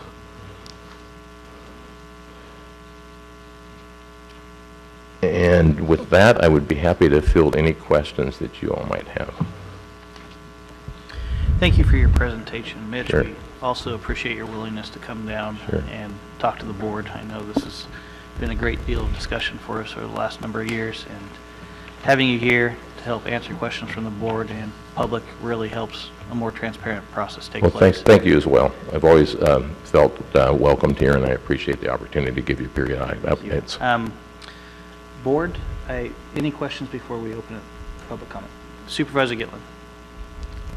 I too share Chairman Howard's thanks for coming to our board and giving us updates, but I'm genuinely confused by what I perceive to be this lack of transparency. You referred to it as there's a consumer the consumer line, which you can respond to get information, but you've mentioned this $38 million period of donation of charity over 10 years. I think that was the figure you mentioned, 38 million. Mm-hmm. We've asked for records before, not public records, to go beyond we've asked it before to our Board of Supervisors, and we ask it again today to our Board of Supervisors. So it's not really public information when you give us an opportunity to verify the very things that you are alleging that you've done. And I'm confused, of course, because this public charity you refer to comes off the backs of some of the poorest people in our county. I bring this to your attention. Public charity. The $10 million, $38 million. So, having said that, are you familiar with this just released book?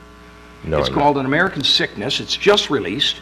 How healthcare had became big business and how you can take it back. It's by Elizabeth Rosenthal.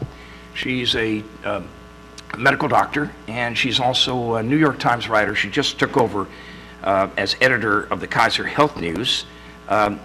She paints a not so rosy picture of Sutter Health and its practices on Chapter 9, which is page 205 to 216, called The Age of Conglomerates.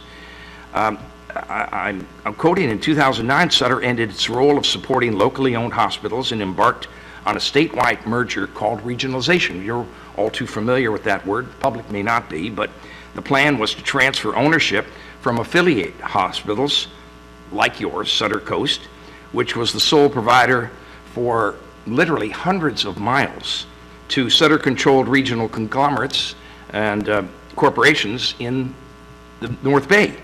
And this was abandoned after some serious community outrage. Well, Dr. Rosenthal cites doctors and healthcare experts who determined that Sutter's business practices have resulted in dramatically higher prices for healthcare. One example right here at Sutter Coast was a $3,383 charge for an MRI, which was more than double the rate of the closest hospitals not controlled by Sutter Health.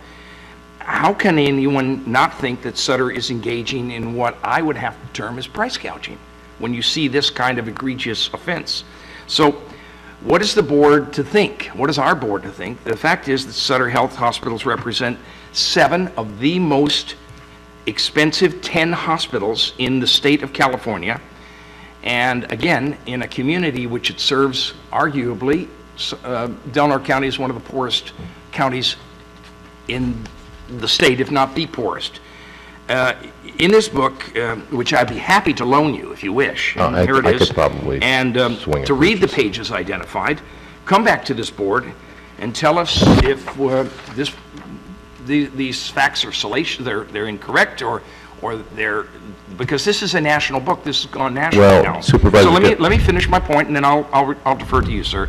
I would like to ask you to recommend that Sutter Health CEO Sarah Crevens sit down with our Delaware County Healthcare District and address our community concerns and implement systemic changes which show a true change in corporate behavior. I'd like you to come back to our board after that has happened with a different approach to addressing healthcare needs in poor Delaware County. First and foremost, I ask you to start by releasing the Sutter Coast financial records and meeting records, at least to our Board of Supervisors, if necessary in closed session. And as you know, we have asked that as part of a city-county joint resolution. You're a not-for-profit hospital, Mr. Hanna. I personally would expect the emphasis to be on patients, not on profits. And perhaps Dr. Rosenthal might write a sequel to this American Sickness entitled Delaware County on the Way to Healthcare Recovery. And I'll defer to you, sir. Well, first of all, let me share with you that focus on affordability is and has been for the last probably 8 years a dashboard metric for all of us who operate our various affiliates, so we are very focused on it. We have a system-wide effort now to reduce the discrepancies in charging between our hospitals, because if you look at hospitals across our system, there were wide disparities. Actually, Sutter Coast is one of the lower charging hospitals. We were recognized in 2015, I believe, as 2014, as the most affordable hospital in the Sutter system in terms of our cost per discharge. I have shared with this board in the past comparative pricing data in terms of other providers and how we stack up, and we actually are at the lower end, and this is looking at hospitals in our area and certain procedures that we were able to pull data on. So I think that if you look at our pricing compared to Mad River or compared to St. Joe's, or compared to any of the hospitals within California, you're going to find that we compare very favorably, and I'm not talking about just Sutter hospitals. I can't speak to this book. I haven't read it, and quite frankly, based upon some of the things I've read recently, I don't necessarily believe what I read. But I will share with you that we are very focused on keeping our costs as low as possible, and we're looking for opportunities all the time. And quite honestly, the effort to regionalize is in part driven by that. It helps us to lower costs. So while this author might have, I forget what the exact terminology was, a corporate, grab or whatever, that was not the goal. The goal was to help drive down costs by centralizing certain services, and we have been able to do that, and we continue to do more of that. We are the only acute care hospital in the Sutter system that maintains a local board. I am fine with that personally, but I will share with you that I do think we have lost a little bit of the benefits of centralization and standardization by not being part of one of the operating units. And while you may not recognize this, Sutter Health is basically a group of previously independent hospitals, many of them that probably would not be open today, but for the fact that they were able to affiliate with a larger system. And we continue to operate 25 different boards with minutes, with meetings, with committees, with all the necessary work that goes on in the background to support those, and with people working in silos essentially and not working collaboratively or synergistically to look at what services are offered where. When we collapsed those into regions initially, we had 5 regions, so we went from 25 independent hospitals with their own governing boards to 5 regional boards, and now to 2 operating unit boards. It is making the operations much more streamlined and much more efficient. Thank you, Mr. Hanna. Supervisor Berkowitz. Well, thank you for being here, Mr. Hanna. Thank you. There's a reason why you don't want to compare rates, and let me tell you the reason. We did some cost comparisons to what you would get at Sutter Coast Hospital versus a local physician. For example, if you have a simple x-ray, the cost at your local doctor's office is $81. That same x-ray at Sutter Coast Hospital is $498. But let's go something simpler. How about a local, let's say a blood count, for example. The cost at a doctor's office is $14. The cost at Sutter Coast Hospital is $122. So let me give you just one other example. A liver function test at a doctor's office is $18. That same cost at Sutter Coast Hospital is $117. That's a huge disparity. I mean, you're talking about, well, those costs are easily accessible at ChargeMaster. Well, let me tell you what some local doctors say about ChargeMaster.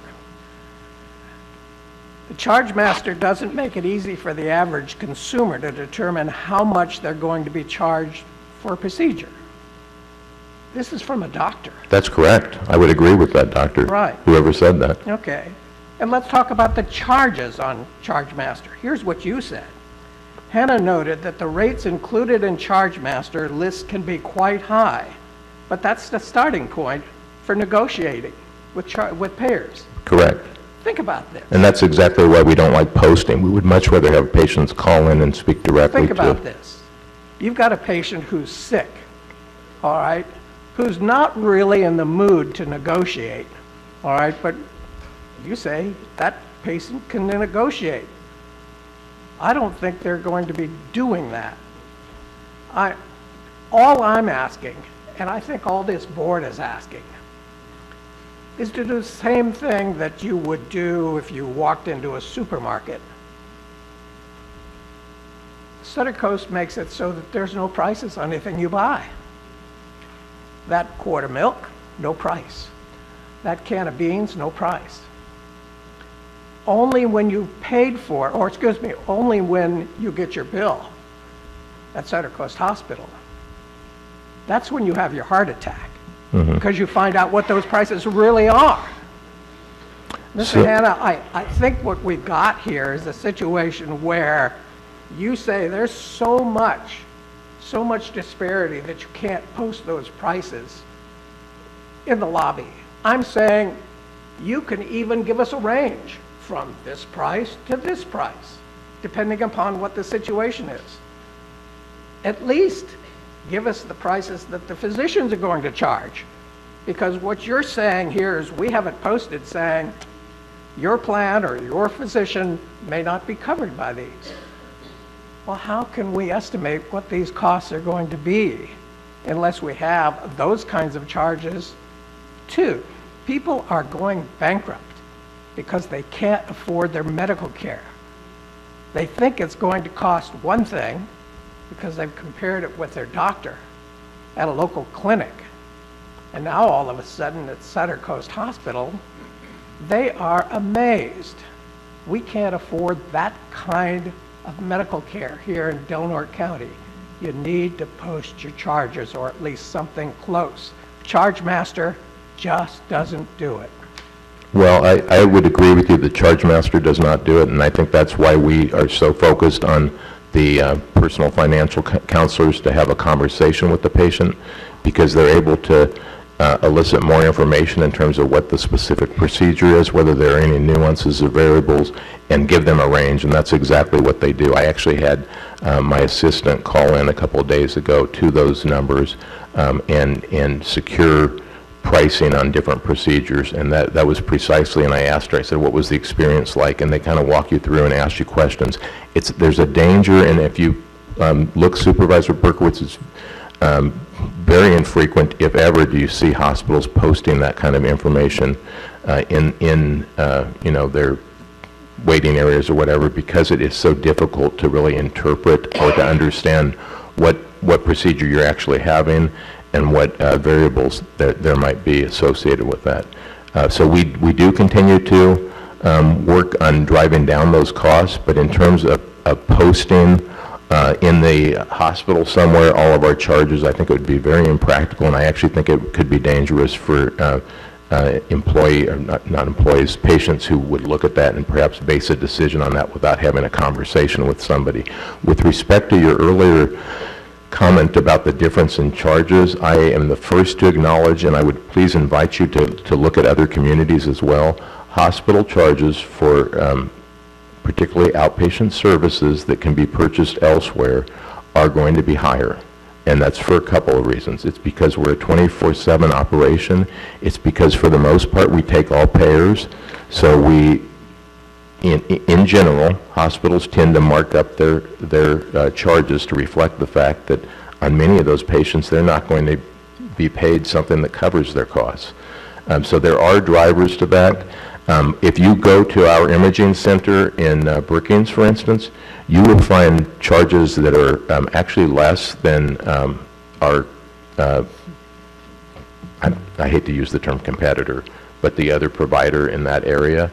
And you will find charges for the same procedures that you could get at Sutter Coast Hospital that are significantly less than what our hospital charges.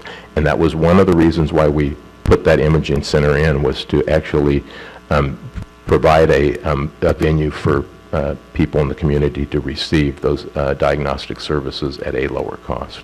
So I don't think what you've described is false. I just don't think it's unique to Sutter Coast, and I think that there are reasons why hospital charges tend to be significantly higher than the similar procedure or service offered in an outpatient setting. Thank you. Supervisor Cowan. I just had questions more about the emergency room. I don't know, I can see going in and having a procedure in the hospital and being able to call and check and do that, and maybe that is comparable. What I have heard from my constituents is more about the emergency room and the company that you bring in to run that.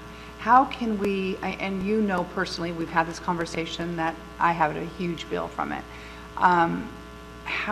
How do we go about changing that? So I'll tell you what. When you're in the emergency, I'm sorry. When you're in the emergency, I'm not going to call anybody and absolutely. check on insurance, and that's what happens. So I think agree. that, to me right now, and from what I've heard from my constituents, is the biggest issue, is what's going on with the emergency and the current provider that you do have. My bill happened to be with the old provider, which we discussed, which was also astronomical, but you said was going up another 60%. So how do we together change that? Sure. Well, I am working toward that. I've made MCARE acutely aware of our concern about their charges. I will share with you that Valley left because it was not a economically viable situation for them. I will share with you that I have since actually solicited other companies, actually one that reached out to us and was very interested in securing our emergency room business. And after we signed a confidentiality agreement, because we have to provide them with all sorts of data in terms of our volumes, our payer mix, and all that sort of stuff, and they studied it, they said, thanks, but no thanks. We are currently, and I've made MCARE aware of this, so this is not news to them, working with another emergency staffing provider to see if we can get some sort of a better arrangement from them. But I will also share with you, it's sort of a zero-sum game in the sense that if I was to go to MCARE and say, okay, you need to reduce your charges to what Valley was charging, 4 years ago, they're going to say, well, if I'm to do that, you're going to need to increase the subsidy that you're providing me. So then it's the hospital paying it, and the hospital is going to have to cover those additional costs somewhere else in the spectrum of services we provide, because it has to be a viable, opportunity for both parties. And given our payer mix, it is very, very challenging. Even with the advent of the Affordable Care Act, the vast majority, while the Affordable Care Act brought a lot of people who were not insured, had no insurance at all, and would just walk into the hospital, we would provide the care as we appropriately should. And we did see a big pickup because those people moved into the ranks of the Medi-Cal population because the Affordable Care Act broadened the eligibility criteria for Medi-Cal. So we saw a pickup there, but nonetheless, that's Medi-Cal and Medicare. Those are our two biggest payers. We only have 20% commercially insured patients at Sutter Coast Hospital, and that is essentially the patient population that there is a small margin of profit on. That's the small margin of profit that has to underwrite the losses we incur on the government-sponsored patients and has to help support those other growth initiatives and the staffing of the hospital. I will share with you that AB 72, which was passed in September of 2016 and actually goes into effect this summer, brings a little bit of assistance to patients, not specific to the ER, but for other hospital-based providers. So if you pathology, if you have lab work or imaging, radiology costs, or anesthesia, if you go in and have a surgery, or the hospitalists who provide your inpatient care, if those providers are not contracted with your payer, this new legislation actually limits the out-of-pocket costs of that patient to 125%, I believe it is, of Medicare. But it actually puts a cap on it that does not allow those people to have an out-of-pocket cost that's significantly more than what they otherwise would have. Yes. Thank you. Supervisor Hamilton. Yes, thank you, Mitch, so much for coming. Appreciate all the information. I am a little disappointed in the infusion center and the kidney dialysis center not getting started as you are also. I started out working on a kidney dialysis center about 10 years ago. I'm trying to get one here, and all the people that I was trying to help at the time are all deceased now. So after probably many miles of driving back and forth for their dialysis treatments, which is just unconscionable. So, but I am happy that you are working on it, that it is going to happen. It is going to happen. And so real happy about that. As Supervisor Cowan was stating, I think the big thing is the emergency room and the out-of-network stuff. Is there some reason that that MCare can't take the insurance, all the insurances that the hospital takes? I mean, is there no way to do that so that people know when they go to the hospital and they go to the emergency room that their insurance is not going to be out-of-network, that it is going to be in-network? You mentioned, I think, California Blue Shield, is that right? Yes.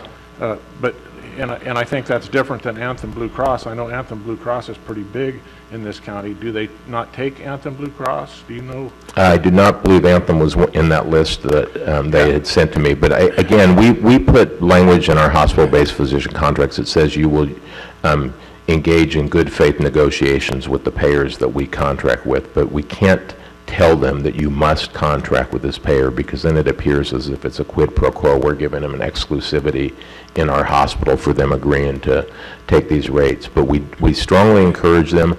As I shared with you, they are on notice that the current charge structure without more contracts in place with our payers is not acceptable or sustainable long term.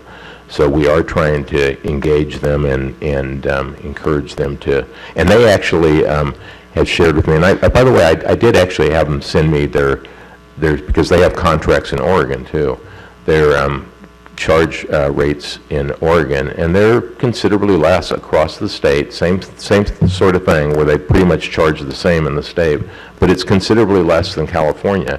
And as I said, they staff the Curry Medical Clinic in Brookings as well as the hospital in Gold Beach. So, you know, it seems kind of illogical that, you know, 25 minutes away you could be getting a lower charge, but again, they base it on Oregon, you know, average charge. So we are working with them, and as I shared a minute ago, we are also looking at another provider as a, you know, potential alternate.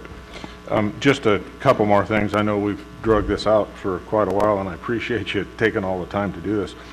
The figures that you had in the graph, where you showed the past 5 years. Those figures for the 4 years that you had in there, did that include that reimbursement that you get? Yes. So those figures. Yes, that's why I wanted to make sure you were seeing Right. apples to And then apples and the last mention year did not include that because we do the reconciliation in don't- December based upon what we get from the state. Don't do that. Now, the other thing that I was going to ask you, you said it's much less expensive to go to urgent care than to go to the emergency room.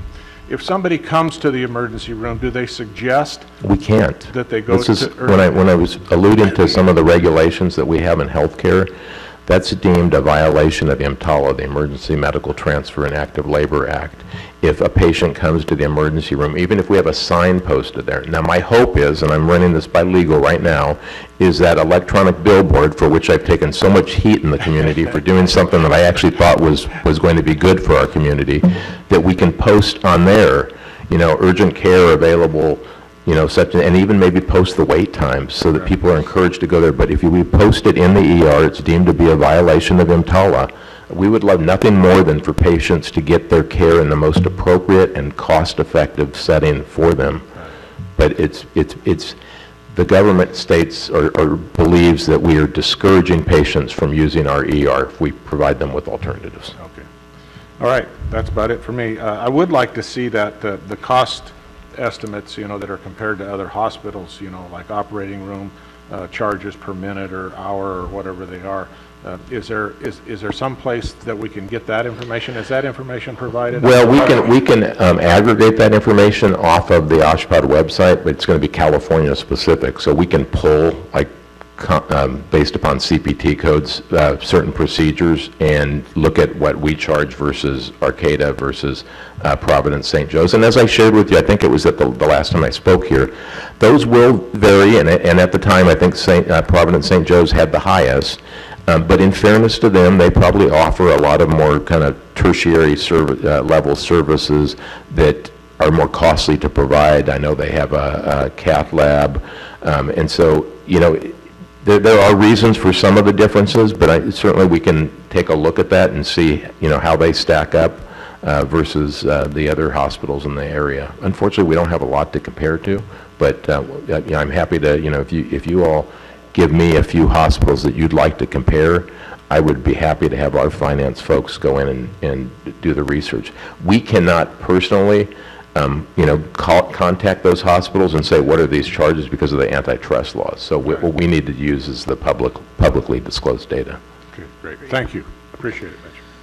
Yeah, thank you, Mitch. Thank you. I too, like Supervisor Cowan and Supervisor Hemmingson, you know, the emergency room is, there's a reason that it's called out in the resolution between the city and the county, addressed to you. I was there 3 weeks ago, and it's not the first time for a visit. You know, when you have little guys, things happen. Mhm. And on the playground, something happened. Bumped his head. Nurses at the school felt, take the guy in just to be safe, right? So we go to the urgent care. We didn't go to the emergency room. They unfortunately recommended we walk across the street. And maybe that's a precaution thing. Yep. Maybe not. They thought we could see him at urgent care. I don't know. Got across the street. Got excellent service from MCare. There was nothing wrong with the service. But the bill I received yesterday, Yeah, it's that heart attack that Supervisor Berkowitz was talking about. and I know. he's 100% correct. Yeah. It is a heart attack for a 45-minute visit, and I hate to think what that does to folks and who can't maybe afford that kind of heart attack for whatever reason. It was a shock to the system. Right. It's not the first time. I personally experienced it 2 years ago. I think I mentioned it in 2015 when I was first on the board. Had to go in for a visit. Nothing was resolved for the first 40 minutes in there. The bill I did receive was horrendous.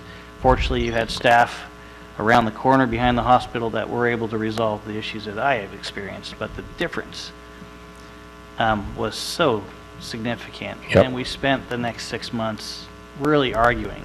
Folks who don't have those resources to argue, or maybe the knowledge that you discussed with us today to really figure out how to go and negotiate. That's going to be a real challenge for you, I think. Yes. And I really advise the comments that you've heard here from the board members today to pursue those, because they're real challenges. Absolutely. I do also want to just mention, and I think I probably have mentioned it to you all before, we do, and I really doubt that that was your situation, but we do have a very generous charity care policy. Patients qualify at 200% or less of the federal poverty guidelines, and then it skews up from there based upon their ability to pay. But for patients who are at an income level below that, we have a very, very generous charity care policy. But people like yourself, I appreciate the challenge, and we will continue to work on it. And I appreciate the fact that you did try the urgent care first, and I suspect, without knowing the details of your child's injury, that it was out of an abundance of caution that they directed you to the ER. Sure. And then my follow-up to that is, on your graphic, as Supervisor Hemmingson mentioned, 2014 we show a gain, Yep. 10 million, and then that declining trend into 2017 where you're estimating a loss of about 1.1 million. Mm-hmm. You cited 2014 with the implementation of the Affordable Care Act. What's changing right now to cause, because the Affordable Care Act is still in place as we're aware, what's causing that trend to go down for Sutter Coast? It's actually our expenses, and in fact, we talked about this at our administrative team meeting yesterday. Our expenses in 2014, we were acknowledged as the most affordable hospital in the system, and our expenses have gone up pretty dramatically since then. Part of that is related to, as I shared with you, in the year that I got there, and we started looking at our salaries and the number of travelers we were using, which was significantly higher than most hospitals in our system. Now, we must all acknowledge that there's a challenge recruiting to our community, that you have to have, find people who, love the environment, love to hunt, fish. I mean, and there are people out there, but it's a challenge to recruit to this community, and I've been doing this stuff for a long time. But I'm not using that as an excuse. I'm just saying that that is a driver. And so what we did is we pumped up our salaries to our staff by about $1.5 million. So that was the first thing. And then we heard the concerns of many in the community about the number of transfers out. And so rather than not, where we didn't have a full complement in a particular specialty like general surgery or orthopedic surgery, rather than not staffing those and just not having anybody on call and having to immediately send the patient out, we started bringing in locums to cover the emergency room 24/7. And I will say that has helped, and we have seen a drop in our transfers out, but it is a costly proposition. But I think it's been a tremendous benefit to the community, and I would like to continue to do that. And I mean, first and foremost, I'd like to recruit permanent physicians to those spots, recognizing that in a community our size, there are certain specialties, like ENT, where we may need one, like neurology, where we may need one. Well, you can't ask those people to be on call 30 days a month.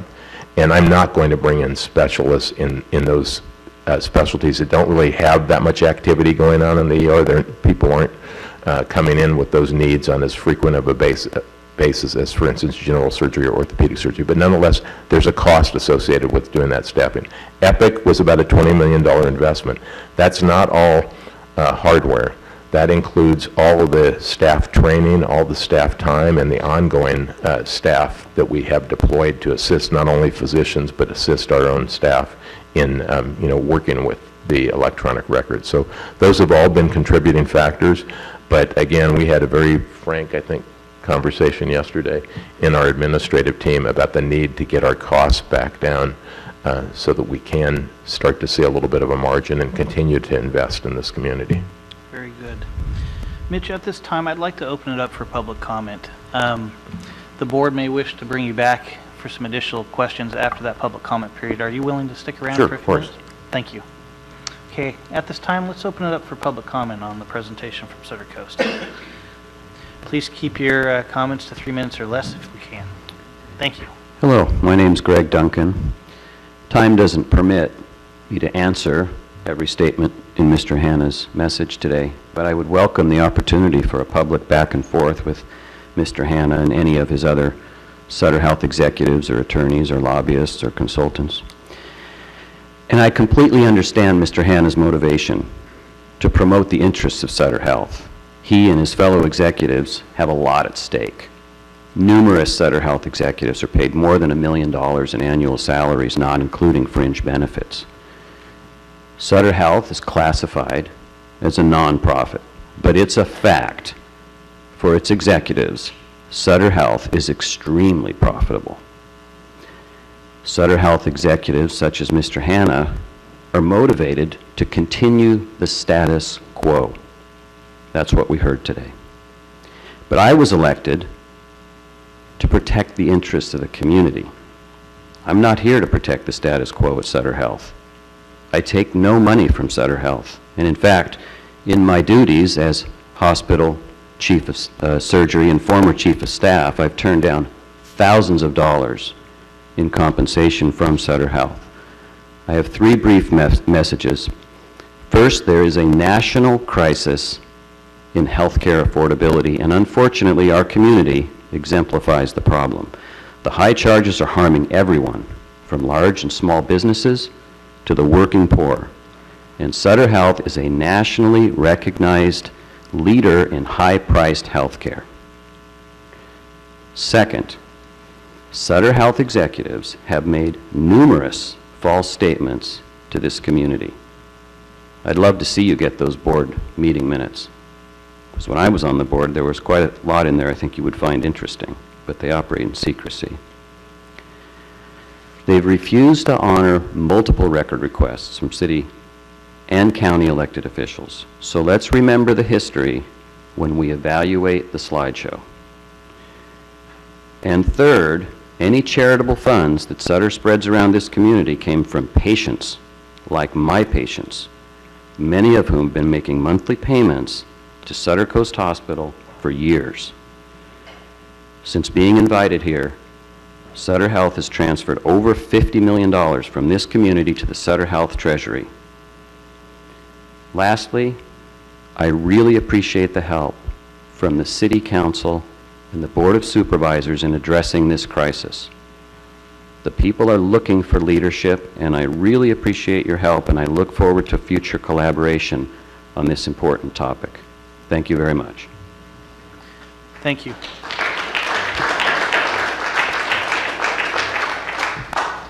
Good afternoon, Doctor. Good afternoon. I'm Kevin Caldwell. And as I'm assuming all of you know, Greg Duncan and I have been leading this community in our efforts for affordable, quality health care. And the community is to be congratulated because, unlike the rest of the country that seems so divided, this has brought our entire community together. All the elected officials, all the political parties, the Indian tribes, the Chamber of Commerce, and many others have all united around this issue. And we've been actually very successful.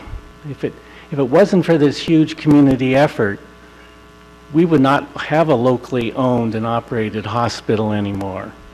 We would be a critical access hospital that doesn't even require a physician to be full-time in the emergency room. Now we're going after pricing, and with that, already we're making some good headways into the pricing. The number of transfers out had tripled as they downsized the hospital. Now those numbers are starting to improve again. The Transportation Committee was something pushed by the community.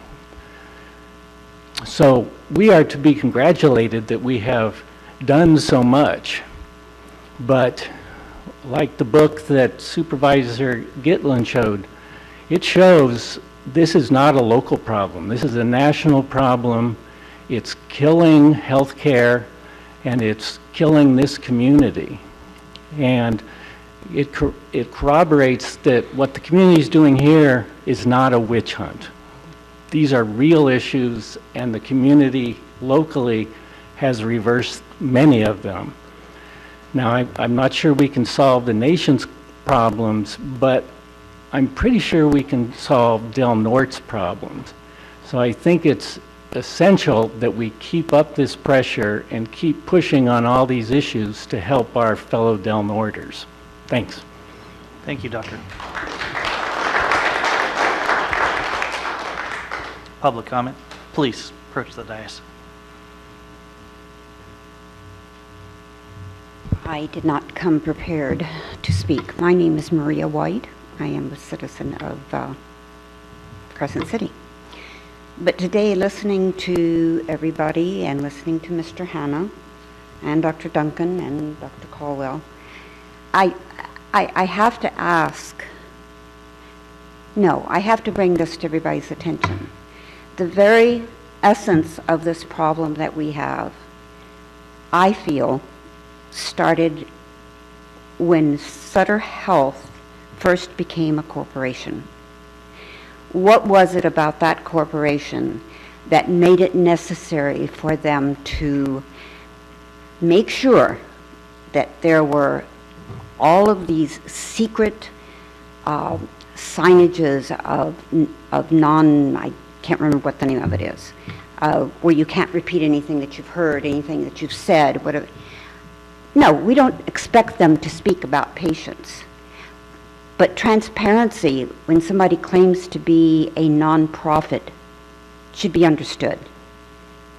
I'm appalled by how much that they have been able to do under the guise of laws.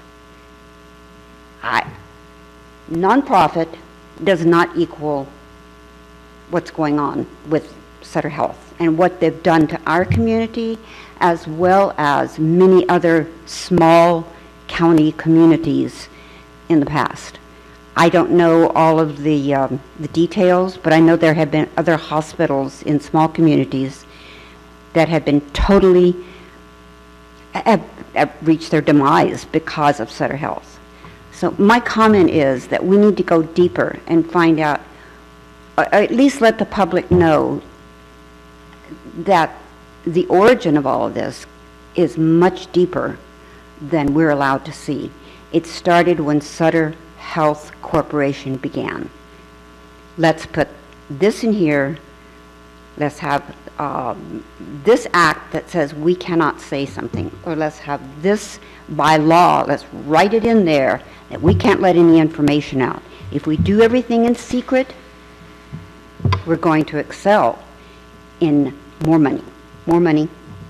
That's all I have to say. I didn't come prepared, but I'm up to here. So thank you for an opportunity to express that. You're welcome. Thank you. Public comment? Please, Ms. Sutter. Linda Sutter County.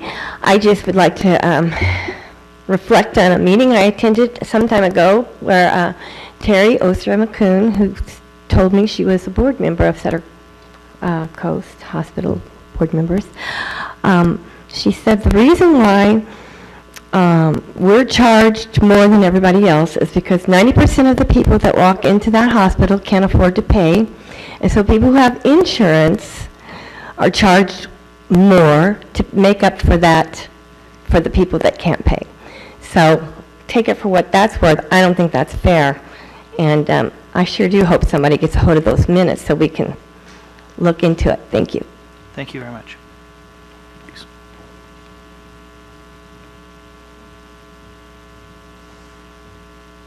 Eileen Cooper, I would just like to thank doctors in this community, Dr. Duncan and Caldwell, for leading this Goliath,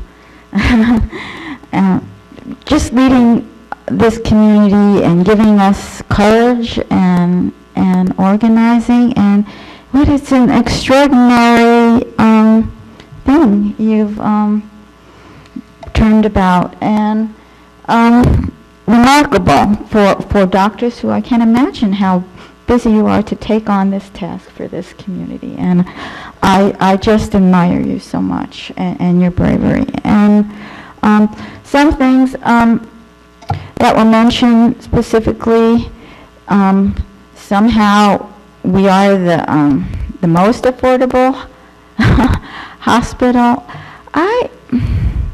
I have yet to see pie charts that really show that, you know, and so thank you, board, for asking for more specific information. And why is our imaging, that's another issue that is so much more expensive because we're 24. Why would somebody in this community be forced to go to all the way to Brookings when we have an imaging system? Why couldn't the hospital have structured the imaging center here so that it would have those kinds of fees? I don't think people who take the bus are going to be able to make the trip up to Brookings on a regular basis for imaging if they need those kinds of services on a regular basis. It seems very uncreative that we couldn't have done that here. Thank you. Thank you. Public comment. Okay, seeing none, we're going to go ahead and bring it back to the board.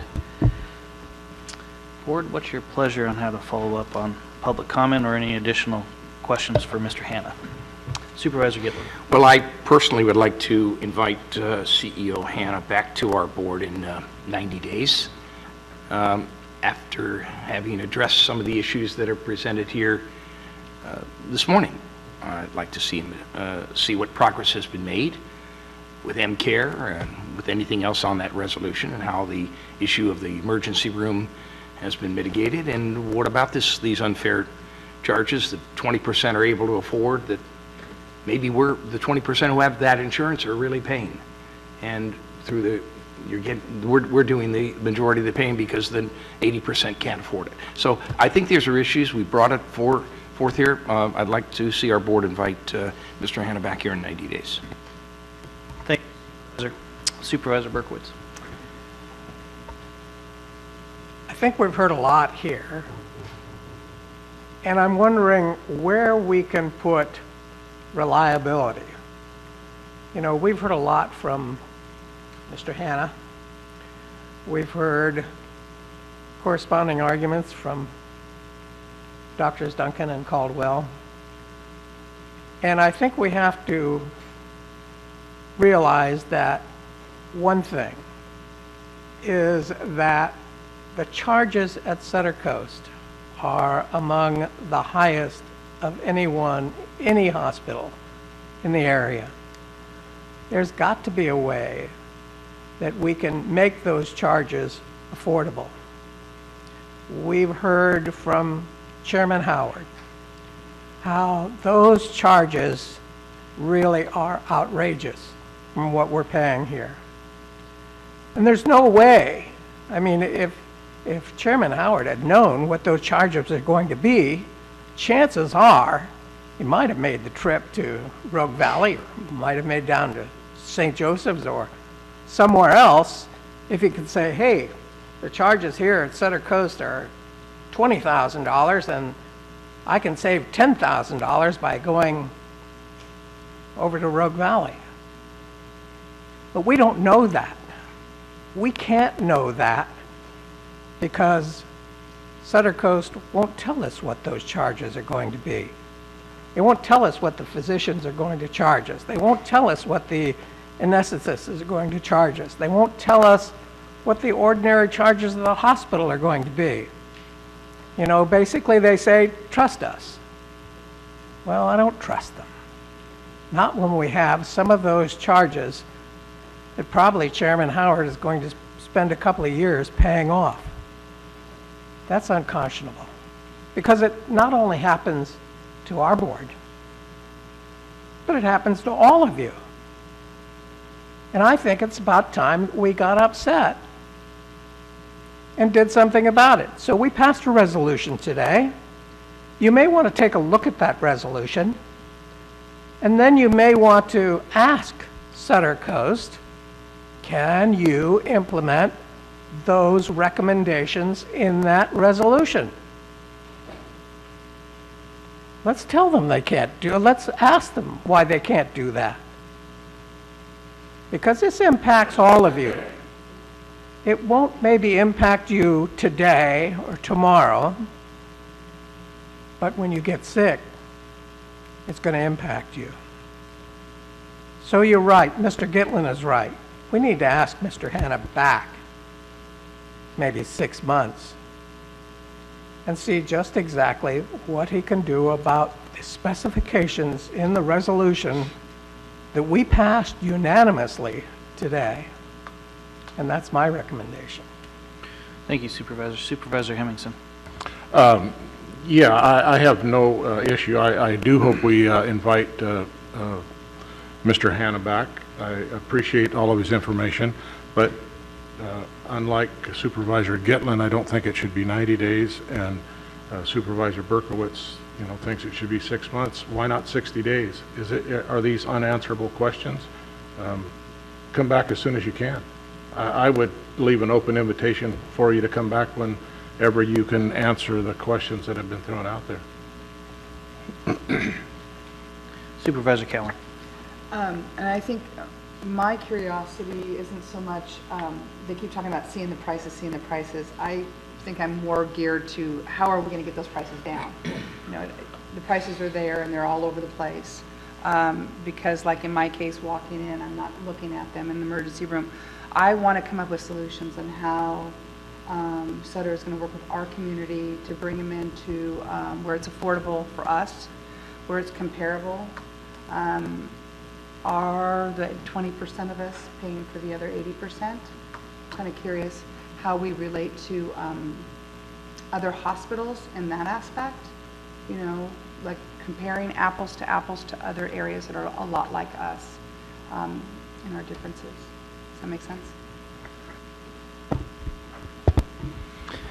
Again, thank you, CEO Hanna, for coming in and spending time with us today. I know this has been a robust discussion. I appreciate everybody's attention in this matter, especially our doctors, Caldwell and Duncan, for sharing their thoughts on this matter. It's, I believe, important that we continue to have this discussion in our community. As you know, everybody's affected by healthcare here, and the more we pay attention to it and have open discussions like we have here, I think we're going to be able to get somewhere together instead of be at each other's throats, per se. I do want to make sure maybe the next time the conversation does occur, and maybe it will occur sooner than later. Last year, I participated in an audit that was regulatory in nature of Sutter Coast, but I think it has to be done for nonprofits now. I would hope that there could be some kind of report of that audit that I participated in on Sutter Coast and what has come out of that particular audit, which I was told would be completed in December 2016. So really appreciate your time today, and thank you again for your presence and listening to the community and their response. Thank you. At this point in time, it's 12:22. I'd like to take a short 5-minute recess, and we'll resume discussions here at 12:27. Thank you much.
Now have on our agenda a 10:50 timed agenda item at 12:28.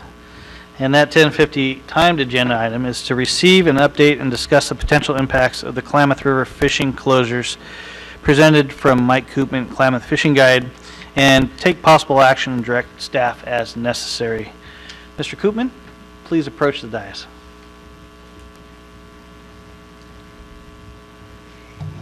Good afternoon, Supervisors. For those of you that don't know me, my name is Mike Koopman, longtime fishing guide here locally, small business owner. I'm here to discuss 2017 fishing closure on the Klamath River, and it's not only the lower Klamath River that we're discussing this year, it's the entire Klamath River. Basically, the Pacific Fisheries Management Council, National Marine Fisheries, the state of California, the Yurok tribe, and NOAA have met over the last several months in discussing the lack of fish that are designated to come back to the Klamath River. On a normal year, our escapement numbers, and escapement means numbers of spawning fish, could be estimated on the high side as 40,000 and as low as about 12 to 13,000. This year, the projection is about 11,338 fish. By the Deputy Director of Department of Fish and Wildlife, that is an emergency status. During the meeting, I attended a conference call in Arcata about 2 weeks ago. During that meeting, I represented a lot of the local fishing guides and even fishing guides out of the area, and we agreed with the state's proposal to go ahead and close down the targeting of Chinook salmon. We are in a dire strait. Within that agreement, we had hoped that we would be able to target jacks, which are fish under the length of 22 inches, and they are determined to be quote-unquote a 2-year-old fish. Within that, the department went ahead and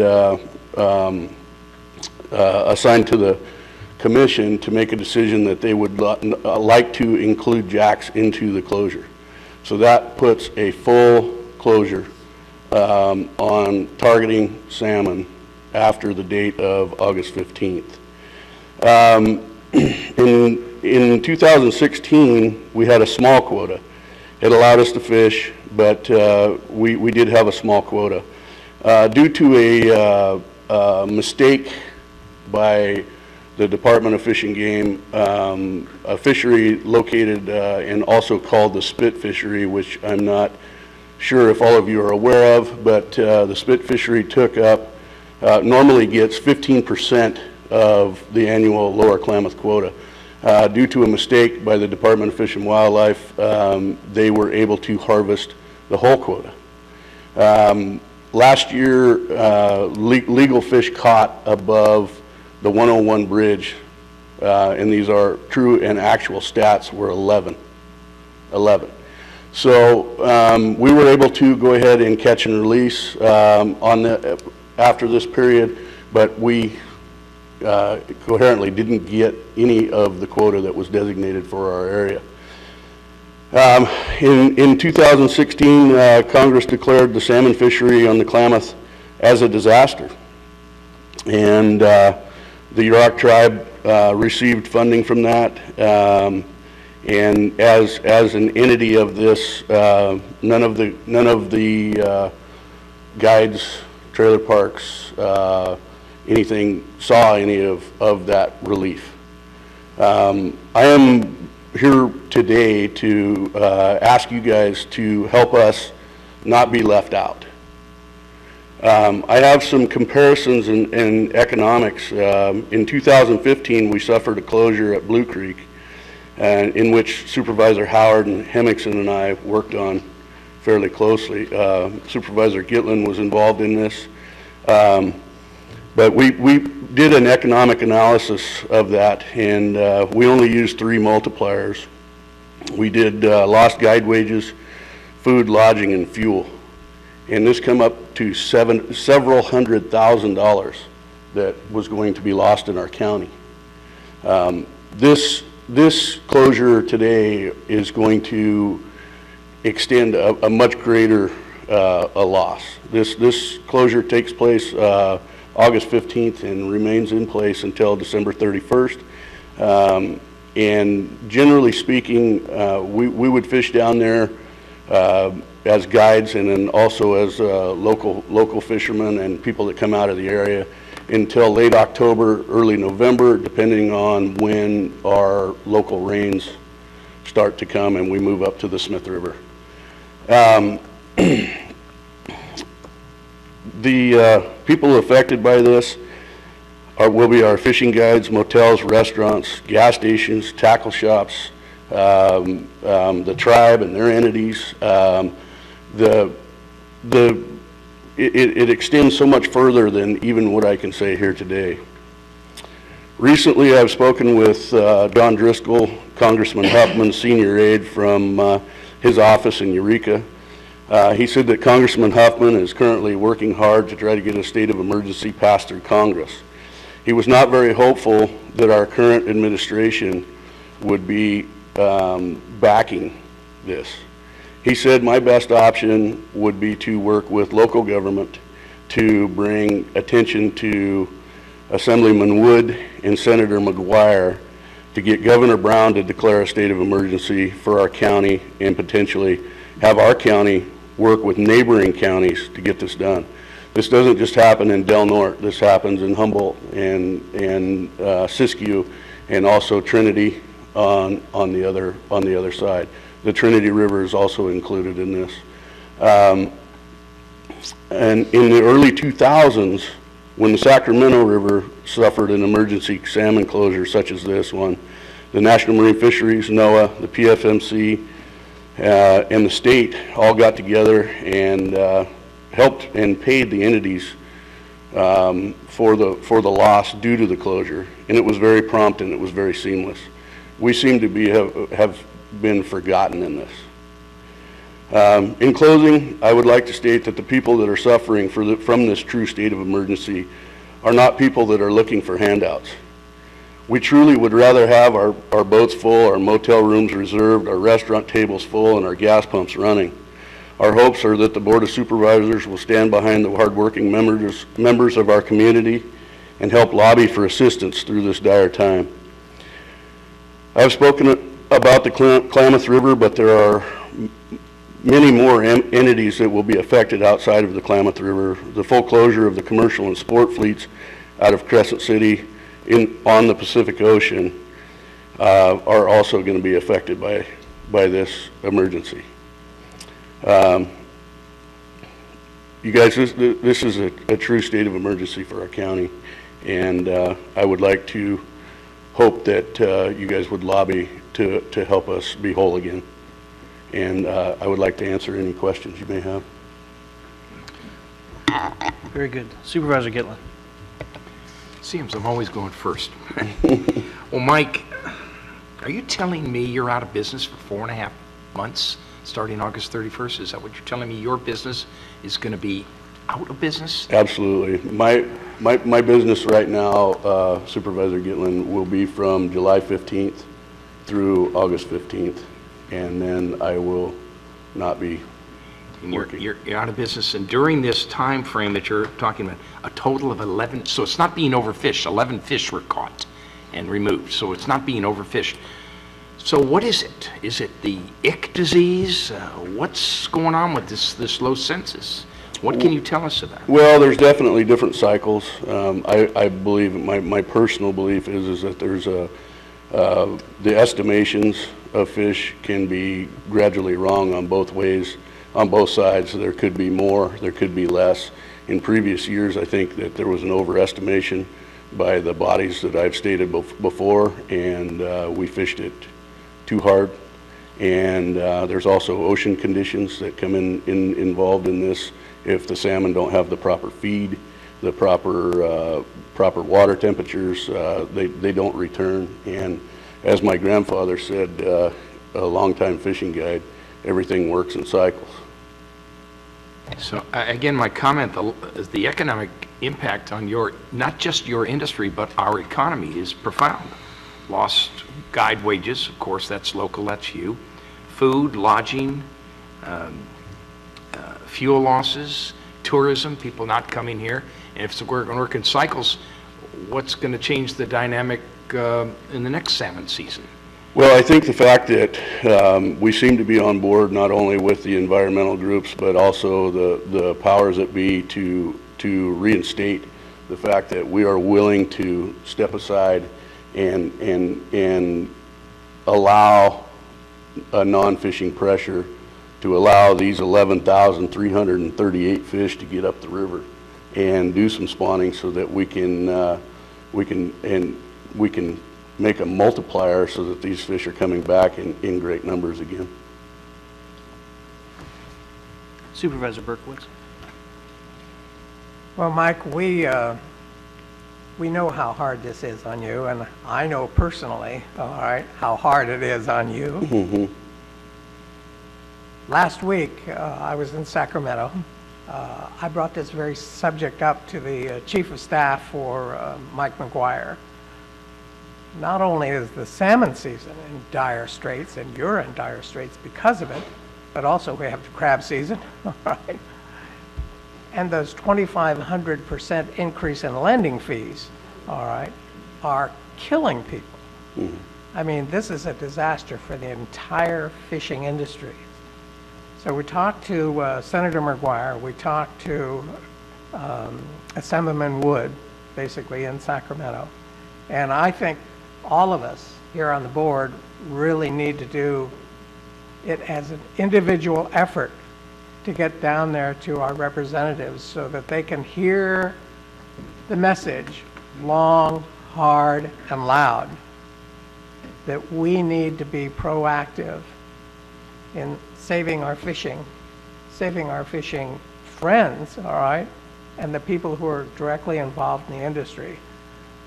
Because if it gets too dire, it's going to close up, going to go somewhere else, and we won't have any fishing on the North Coast. Supervisor Hemmingson. Yeah, Mike, as you know, we've been supportive of the fishing industries, not just you as a guide, but other recreational fishermen as well as commercial fishing. So it's very important to us, and we certainly are going to lend a hand the best we can. Thank you. Supervisor Carroll. I echo my fellow supervisors. I know the effect it has on you. I know the effect personally what it has on the economy with tourism. It'll definitely be felt. So I will be willing to help and do whatever we need to do as a board to help you guys. Absolutely. Thank you. Thank you. Mike, at this time, I'd like to open it up for public comment, and then we'll bring it back to the board, and we might have some questions for you. Okay. So if you could hang out just a few minutes. Thank you. Let's open it up for public comment at this time. Councilman Matz. Nice to be back again. Mike, want to thank you and your entities for choosing not to fish this year. The Yurok tribe as a whole have decided not to fish this year. The only time we are going to do any fishing at all will be for ceremonies and funerals, because we know the dire need. Sad to say, but next year looks like it's going to be worse. And that's what we're waiting to find out what it's going to be like. We did get some disaster relief. We don't know what it's going to be, how it's going to come out. Whatever it is, we hope to put $2 million of it into our fishery department. The fishery department every year since back in the 90s. The 90s was putting about $1 to $2 million a year back into the fishery. Now we're up to $2 to $4 million a year that we put back into the fishery every year, doing different projects on the Trinity, on the Klamath, and the creeks, the streams. We're actively trying to get our fishery in a better shape. But when you have a government entity like the BOR, you make a call on them asking them for water to flush your fish down the river so they don't get Shasta ick, and they say no, and you lose 81% of your fish, this is what you get right here, right now. This is what you get. The next year, we did the same thing, and they said no again. We got a loss of 91%. So that's more than this year. This is the year what we're getting this year was 2014. Next year will be 2015. So we sued them. So this year we made a call about for the water at the same time we usually do, so that we can flush the fish down the river. So what kind of year are we having? We're having a flood. So what do? They give us the water. You know, I don't know. Right side of my brain works. I guess I don't think theirs is working at all. But anyway, just an example on the loss of income and economy. The 101 being shut down by Leggett. Paymay, our gas station, is losing $4,000 a day. And that means this local area here is losing close to that also. That's $4,000 we're getting before it gets up here to you guys. So it's it's going to hurt everybody. We're all going to have to bite the bullet. You guys are going to have a tough go of it for a while. I am too. We're going to work hard on getting things done, and we can all pray for a better fishery, because I love salmon. Mike, good work. Councilman Matz, before you sit down, as a representative of the Yurok tribe, I think as Mr. Koopman has recommended to the board that we try to form some letter declaring a disaster and emergency, specifically focused on the state of California and Governor Brown. What has the tribe currently done to help initiate processes that might help get an emergency order in place, either with the state or federal government? Our fishery department handles that, which is, you know, Dave Hillmeyer, right, Mike? Have a talk with him and see and ask him about it. I'm sure he can give you some avenues to try to explore to be able to get some kind of disaster relief for you guys. We as a tribe applied for it, and that was for all stretches of our reservation, so that's why we got it. So you've received it currently? We haven't received anything. We received word that it's supposed to be approved, but that's all we've received. Is that through the Bureau of Indian Affairs or another branch? That's through a different branch. I don't know who it's through. I think it might be timely, and the reason I bring up this question is it's always nice to have a united voice. Yes, it is, and I'm sure you know we'll work with Mike and the guides. We tried to work with them last year on getting that 2 years. We tried to work together trying to get a survey done at Blue Creek, and Fish and Game don't want to play well in the same sandbox. So. They were willing to work, we were willing to work, but they weren't willing to cough up any kind of money to help anywhere, so. And did you? Yeah. Well, good. Thank you, Council. All right. Much appreciated. Thank you. Public comment. Seeing none, we'll go ahead and bring it back to the board. The board is going to continue to take a very active role in monitoring these resource-based issues here in the county. Obviously, we are tourism-based, and the revenue generated from our recreational fishermen in particular is revenue that now we've seen losses 2 years in a row. We also saw the losses in 2002, yet there was a federal stopgap in place to help repatriate some of those funds into those that work diligently to help bring people from outside this community to spend their dollars here. It's a grave concern, and one that's been expressed by the Yurok tribe and then also by the guides today. We have a challenge before us that this may continue, and I'm not entirely sure how we're going to address it, but I do know having open discussions like this today is the first step in making sure that Del Norte County is recognized both at a state level and federal level. And as I've also had discussions with our congressman specific to this issue, and also our state representatives, if we continue to have that united voice, I'm sure we'll make a difference in helping to have that cash flow back into our community, hopefully some point soon. I'm happy right now, at least on the proposed regulations that I read last night, that it does not affect the steelhead season, as that was an issue in the past, won't be an issue now. I am disappointed, however, it does affect the spring run. That has not been impacted previously by these closures, and it is impacted under these current regs. That's a fishery that a lot of us enjoy going out and fishing for. The spring run Chinook salmon, I'm not entirely sure why it's being done in this case, because this closure in the past has been specifically around fall Chinook.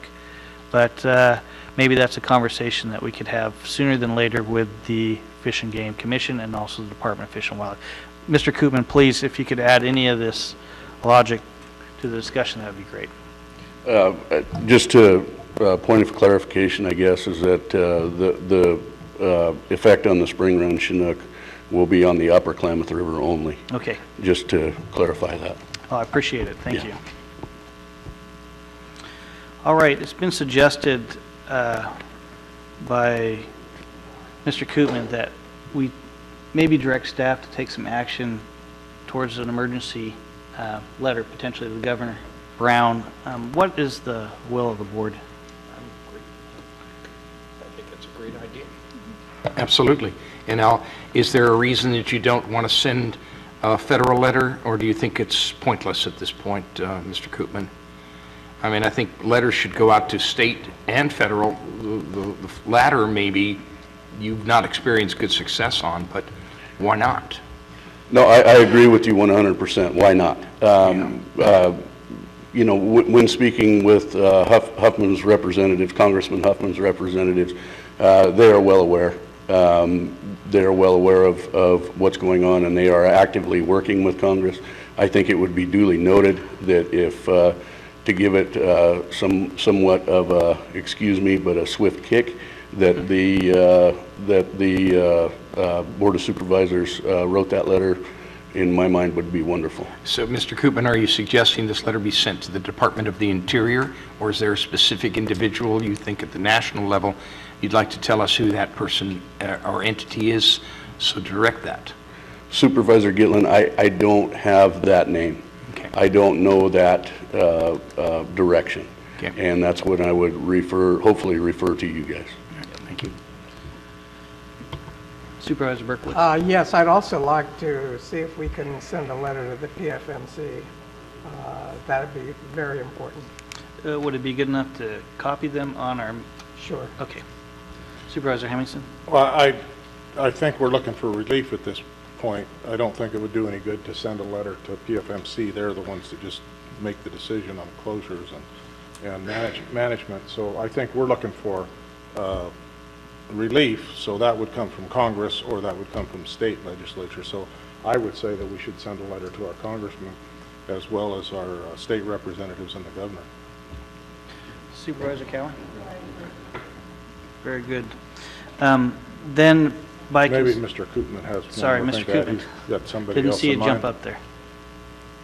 Supervisor Hemmingson, if I can add to it a little bit, during the closure, the emergency closure on the Sacramento River, the PFMC was the administrating body in the relief funds.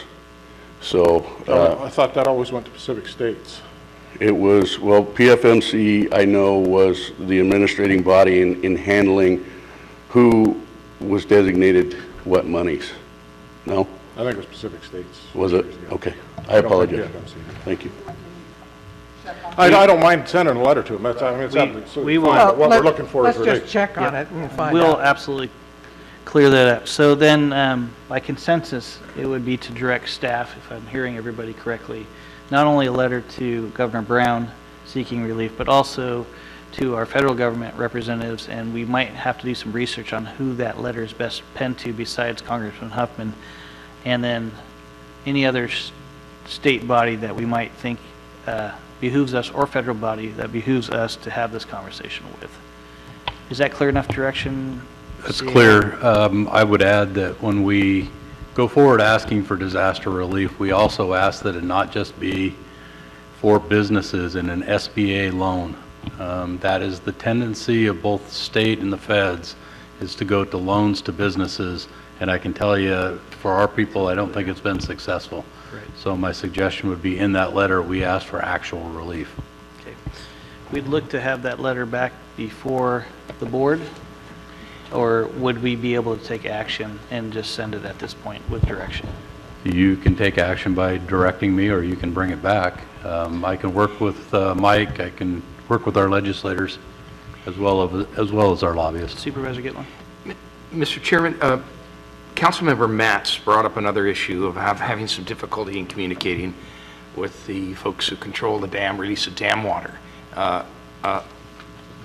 I think a letter should go out to them to remind them early on and often that we need regular venting of this water release, so we don't have a repeat of the ick problem, and with a certain bit of pragmatic approach to it. We'd expect that it would be calendared and you would release this water so we don't have any future issues with this. So I don't know if that's a separate motion unto itself, but you did bring it up here.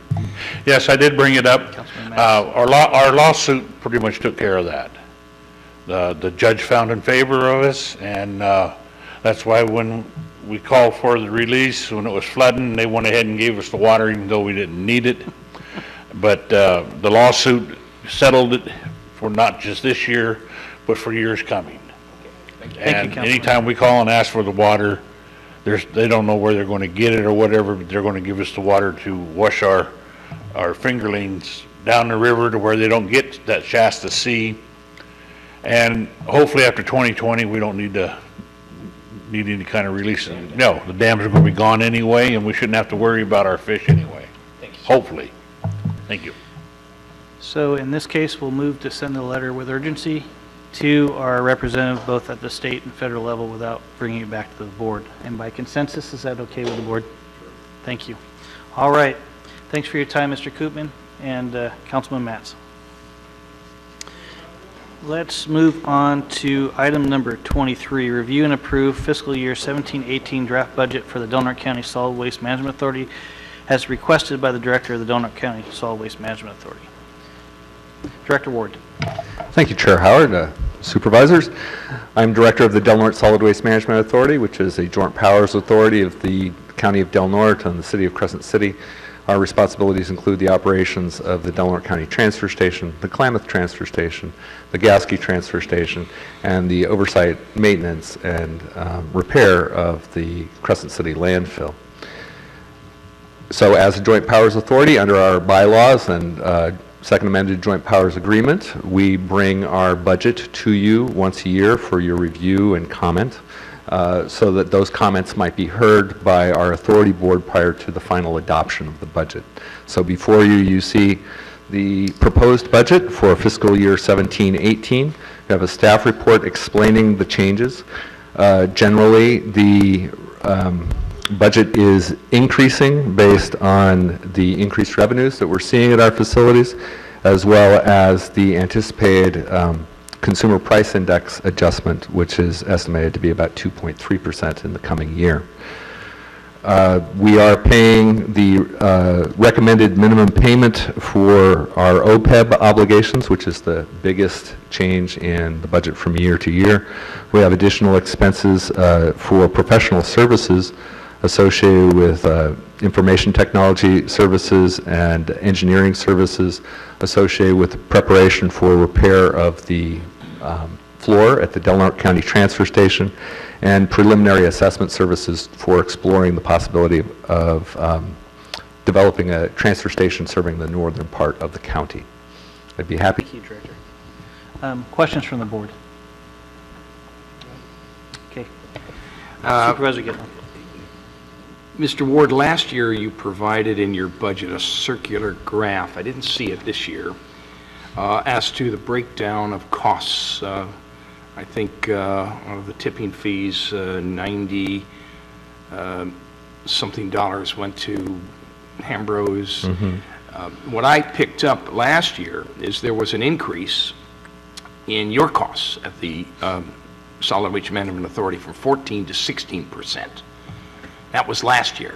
It wasn't there. I didn't see the circle graph this year. Was it there and I just missed it? No, I did not include the circle graph. It's always looking, well, I can describe it to you in general. Let me just ask my question first. So I would want to know, is that 14 to 16%, which is a 2% increase in that overall circular graph, has that increased to a higher number than 16% going into the future? And if so, why is that increased? I don't know if it has or not. I'm just presuming that there was a surprise when I looked at 14% cost for the Del Norte Solid Waste Management Authority. It went from 14 to 16. So can you address that? Yes, I can. So two things. First of all, while I acknowledge that the graph changed from 14 to 16% at the time you're referring to, I want to emphasize that it was mostly a change because the franchise fees that are paid by Recology and under previous graphs developed by the previous director, those were included in Recology revenues as opposed to authority revenues, but since they're paid to the authority, it seemed reasonable to count them as authority revenues. So in general, if looking at all dollars spent on solid waste in Del Norte County, approximately 60% of those dollars go to Recology Del Norte as the collections company. For the remaining 40%, approximately 2/3 goes to Hambro WSG, the contracted operations contractor at the Del Norte County Transfer Station. They also handle the disposal of the materials that are passing through there. So the remaining approximately 1/6 to 1/8 of the pie is the authority's revenues. And the authority as the body, because you know as previous chair, is responsible for all of those contracts. It's responsible for keeping the rates low through Recology and keeping the rates low at the Del Norte County Transfer Station and making sure that we're paying our contractors. So the short answer is there hasn't been a significant change, but the more recent number, the 16%, is probably a better estimate. I'd like to see that in print. I'd like to see that circle graph so you can produce that for me and walk me through this process. I thought the number to Hambro WSG was in excess of 55%, according to your narrative. It's 55. So now I'm hearing a different number when you say 60% Recology costs, 40% of that 40, most of which goes to Hambro WSG. Right. Now I'm hearing a different thing. Is it of your total pie, is over 55% going to the transfer agent, or am I misreading the figures that were presented? You're correct. It would be more clear if I had a graph for you and we were both referring to the same graph. Of the total pie, 60% goes to Recology Del Norte for the collection services. Of the remaining 40%, most of that money goes to Hambro WSG. Part of the reason why that pie graph has not been included in this budget is that pie graph is always retroactive. Looking at what Recology's revenues are, we have to go back to their previous fiscal statements, so that would not be relevant to a discussion of the future revenues. So that's why it's not included. The other question I have to follow up, and I don't know if this is under your direct purview, but it certainly is for the Solid Waste Authority, is when will you begin to entertain a discussion about mandatory trash pickup services? We do have a serious dumping problem in our county. You know what's going on far remote, not so quiet corners of Del Norte County where we see just lots of trash and it continues, whether it's Low Divide Road or wherever. Sometimes it's even more in the open. So when will your board, or when you put it on the agenda to actually discuss the mandatory trash pickup for those people who, I happen to be one, subscribe to Recology, in an effort to help clean up our county? We will be having a town hall meeting on May 11th at 5:30 at the Crescent City Wastewater Treatment Plant to discuss different strategies by which we might reduce the contamination, the trash in our recycling. While that's not exactly the same issue that you're talking about, some people have proposed mandatory collection as a way to address the contamination issue. So I invite you to come to the town hall meeting on May 11th and make that suggestion. Thank you, Supervisor. Okay, very good. Let's go ahead and open it up for public comment at this time. Seeing none, we'll bring it back to the board. Supervisor Hemmingson. Yeah, I don't really have a whole lot to say. It looks like you're increasing your budget by about 10%, and I don't see where those revenues calculate in your projections.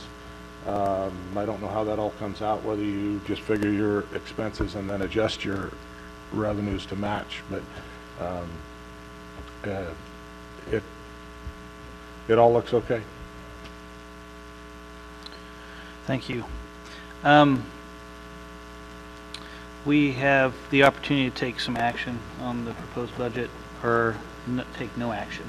What is the will of the board?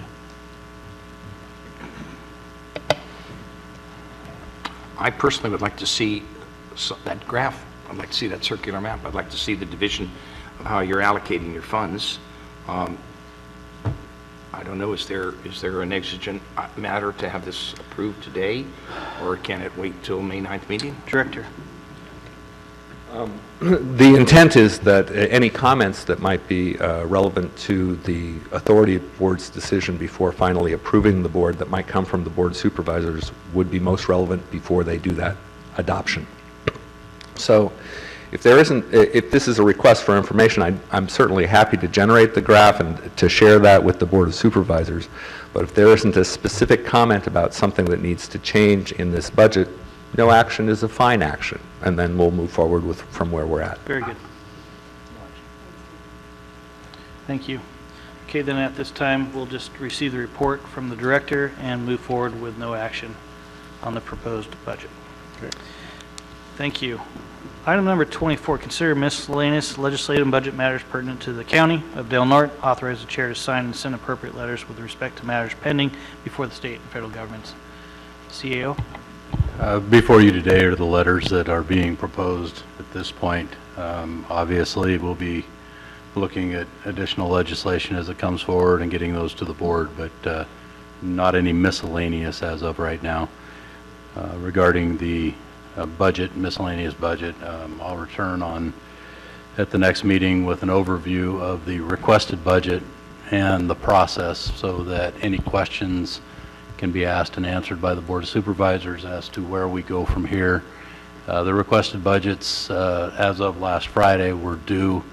They're being compiled by the auditor's office. We'll start having meetings with individual departments real soon, but I want the board to be able, we have some new board members to understand what the process is, what guides that process, and what guides us in regards to the regulations in preparing a budget.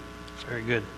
And we'll go ahead and move on to item number 25, approve and authorize to send a joint letter signed by the County of Del Norte Board of Supervisors and the Crescent City Council to Chairman of the California Transportation Commission requesting funding to perform environmental clearance for geotechnical investigation of potential new alignment of last chance grade as requested by the Board of Supervisors. Move for approval. We have a motion and a second. Public comment. Seeing none, we'll go ahead and bring it back to the board. Any further discussion? Seeing none, Kylie, can you please pull the vote? Supervisor Berkowitz? Yes. Supervisor Gitlin? Yes. Supervisor Cowan? Yes. Supervisor Hemmingson? Yes. Chair Howard? Yes. Item number 26, approve and authorize the chair to sign and send a letter of support for AB 1665 by Assemblyman Garcia, Internet for All Now Act as requested by Executive Director of California Center for Rural Policy. CAO. This is a request that came from Connie Stewart. As mentioned here, she's the Executive Director for the California Center of Rural Policy. This is ongoing support for a program that deals with unserved and underserved areas to get broadband expanded as well as internet service. Like I said, it's a continuing program previously funded. Yep. Thank you, CAO. Comments from the board? I'd like to open it up for public comment. Seeing none, we'll bring it back to the board. Do I have a motion? Move to approve. We have a motion and a second. Supervisor Berkowitz. Kylie, can you please pull the vote? Supervisor Cowan?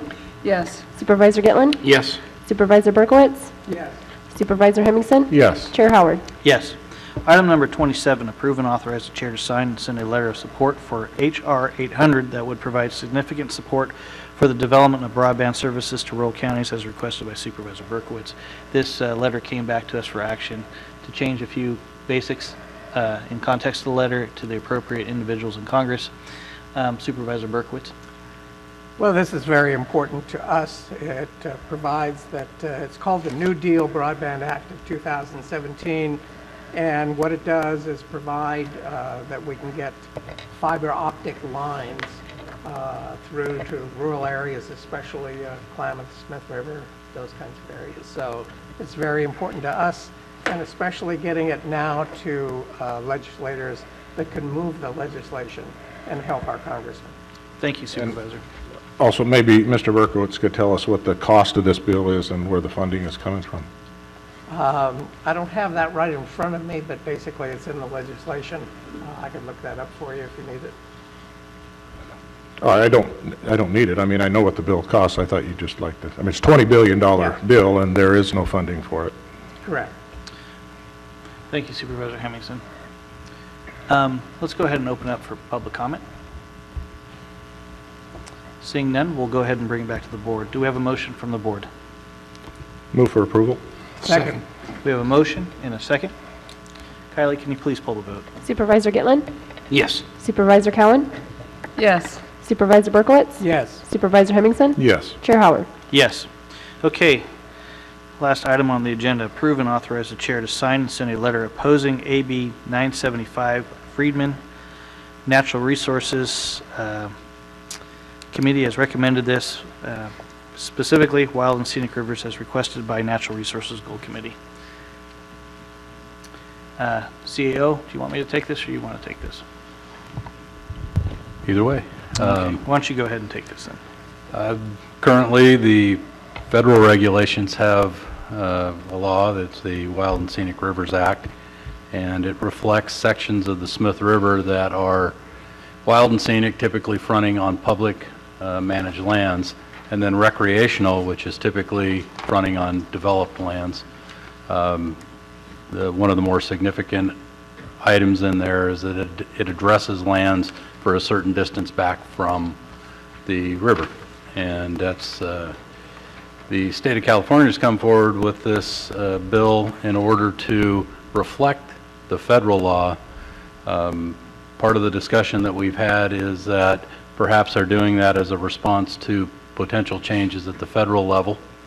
Not sure if that's true or not, but I guess that could be anticipated. In general terms, the Wild and Scenic Rivers Act has been a pretty good act in regards to conflicts. Most of it was done in such a way that it doesn't have a lot of conflict with private land and developed land. This one would then put the state of California in the lead role if something was to happen to the federal land. And in the past, that has not been a great role for them, for us. Thank you. And we've had a great deal of discussion around this, both at the Del Norte County Farm Bureau and then also with Supervisors Hemmingson, myself, and CAO Serena with Senator McGuire's staff, most recently as last Thursday, trying to dial this one in. And there's a lot of concern, especially with a legislator out of Glendale, California. What input would they have affecting our backyard? And this, again, is a natural resource issue that does affect our backyard and really doesn't affect theirs. So you've got to ask yourself, well, why are they pushing a bill of this nature that's going to affect folks in Northern California and elsewhere where there's scenic waters? And how does that really apply to us? And after doing some deep diving with the Senator's staff, it really became clear, I think, to both Supervisor Hemmingson and myself that this is just a way for a new legislator to get some recognition that they're environmentally friendly. That, you know, that's just not an acceptable way to do business, and it's definitely not an acceptable way to do legislation in the state of California. There's got to be some good reason for it, and having some fear that might be in place by a new administration in the federal government definitely is not that. So I think if there's a motion that could be had, I'd like to see this thing move forward with some urgency to our Senate representatives as this is moved out of the Assembly. And I would move that we approve and authorize the chair to sign a letter opposing AB 975. We have a motion on the table. Second. Seconded by Supervisor Berkowitz. Kylie, let's open it up for public comment. Seeing none, we'll go ahead and bring it back to the board. Kylie, can you please pull the vote? Supervisor Cowan? Yes. Supervisor Gitlin? Yes. Supervisor Berkowitz? Yes. Supervisor Hemmingson? Yes. Chair Howard? Yes. All right. Kylie, did I catch everything? Supervisor reports. I was just getting to that. Everything on the agenda so far? Okay, very good. Thanks, Kylie. Let's go ahead and open it up for supervisor reports. Supervisor Berkowitz, how about you kick us off today? Last week in Sacramento, I held a meeting with Jason Lilas, the Chief of Staff for Senator Mike McGuire.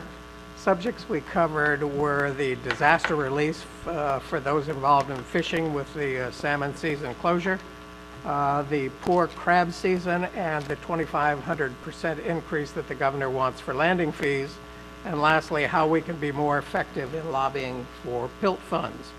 We also discussed the $2 a pack increase in cigarette tax combined with SB 1 that are creating the opportunity for smuggling cigarettes across state lines into California or into Del Norte County. I met with Assistant Legislative Director for Assemblyman Wood, Paul Ramey. We discussed the posting of customary and ordinary charges in the lobby of hospitals. We discussed also the relief for the disastrous fishing season. Met with Lauren Bomelin in Sacramento. We discussed the options that could be to reverse the ruling from the board on the land swap.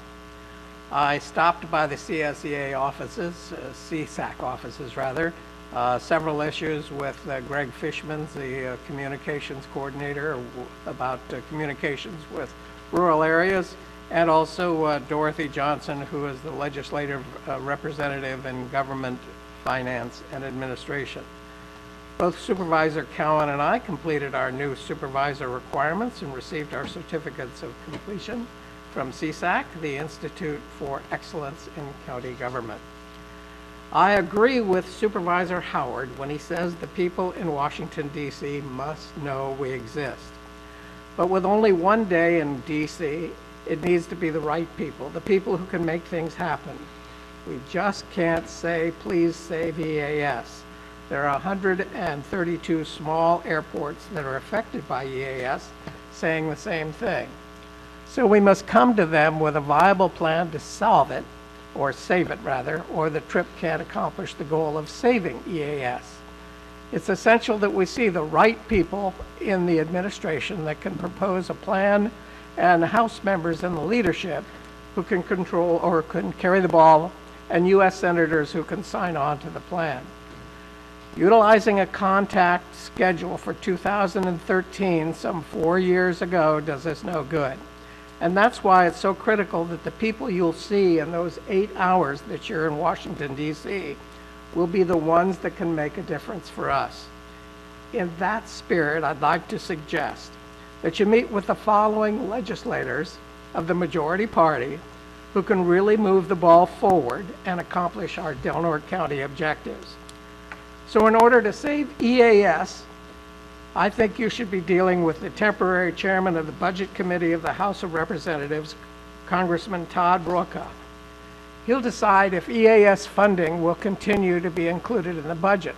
He'll also be instrumental in saving PILT, Community Services Block Grants, and LIHEAP. His chief of staff is Mark Cruz. His legislative director is Parker Reynolds. These are 2 staffers who will influence the chairman on these Del Norte County issues. The Secure Rules Schools and Communities Act has meant millions of dollars for our county roads. The legislation is expired and needs to be reauthorized. The House of Representatives committee most responsible for reauthorizing that legislation is the Natural Resources Committee. Its chairman is Tom McClintock, who represents the 4th District of California. Now, as many of you know, he was here in Del Norte County last year at the invitation of Supervisor Gitlin and myself, so he knows our issues. He's already gone on record in support of the Secure Rural Schools Act, and he's definitely a necessary player in getting hearing on this legislation. Lastly, the Washington, D.C. group should meet with the Federal Highway Administration, the Office of Federal Lands, Highways, to check on the procedure to get a fair share of the tribal shares and planting funds. This new program cancels the guidance previously issued under MAP 21. The goal is to provide funding to tribes to address their transportation needs on adjacent to tribal lands. Now, this new program replaces the former Indian Reservations Road program. This would be another way that funds could be used and found for the use of the bypass to Last Chance Grade. So making use of these contacts can help us all in the county to accomplish our goals for a better Del Norte County. And lastly, there are several bills moving forward in the state legislature that affect our county. AB 84 by Mullen and SB 568 by Laura would change the dates of the primary election in 2018. SB 691, along with the constitutional mandate or amendment, would mandate party designation for supervisor elections. These have already and always been nonpartisan elections, and I believe they should stay that way. I would hope that if they come up for discussion at CSAC or RCRC, that our representatives would vote no on all of these measures. So that's my report, Mr. Chairman. Thank you, Supervisor. Supervisor Cowan?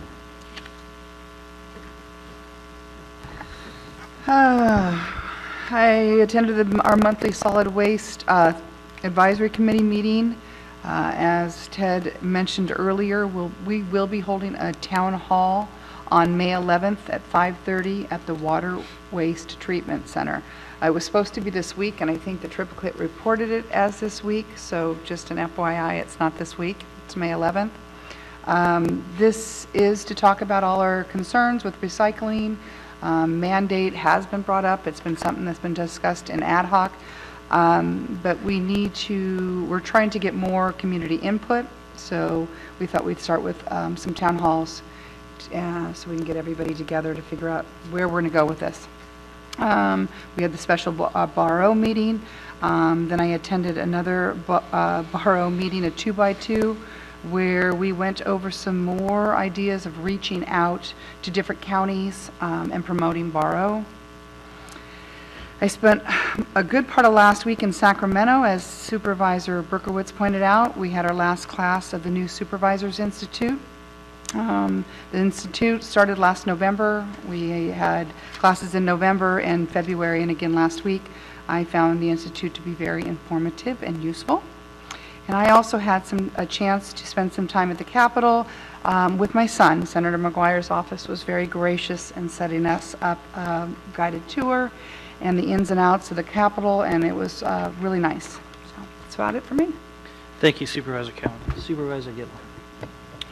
Thank you, Chair. Well, the evening of our last meeting, which is April 11th, I was very pleased to be a guest speaker at the 4th Annual Student Achievement Award Assembly, sponsored by the Crescent City Masonic Lodge number 45. It's also sponsored with actual cash money by Attorney Bill Gray, and it was held at the Crescent Elk Auditorium. It was really a pleasure to see the best and the brightest of the 11 unified schools and the 2 county schools show us who's matriculating out of their system. So I want to thank the Masonic Lodge and Mr. Gray for recognizing not just the kids, but also their families. And their children was 1 male and 1 female from each school. So there were 26 awards plus an overall winner, 28 actually awards, with the overall winner coming at the high school level, who won cash scholarships. But I also want to congratulate the parents and families who have been so supportive of those children. 2 Wednesdays back, I attended our local Transportation Commission meeting where we heard an update on Last Chance Grade.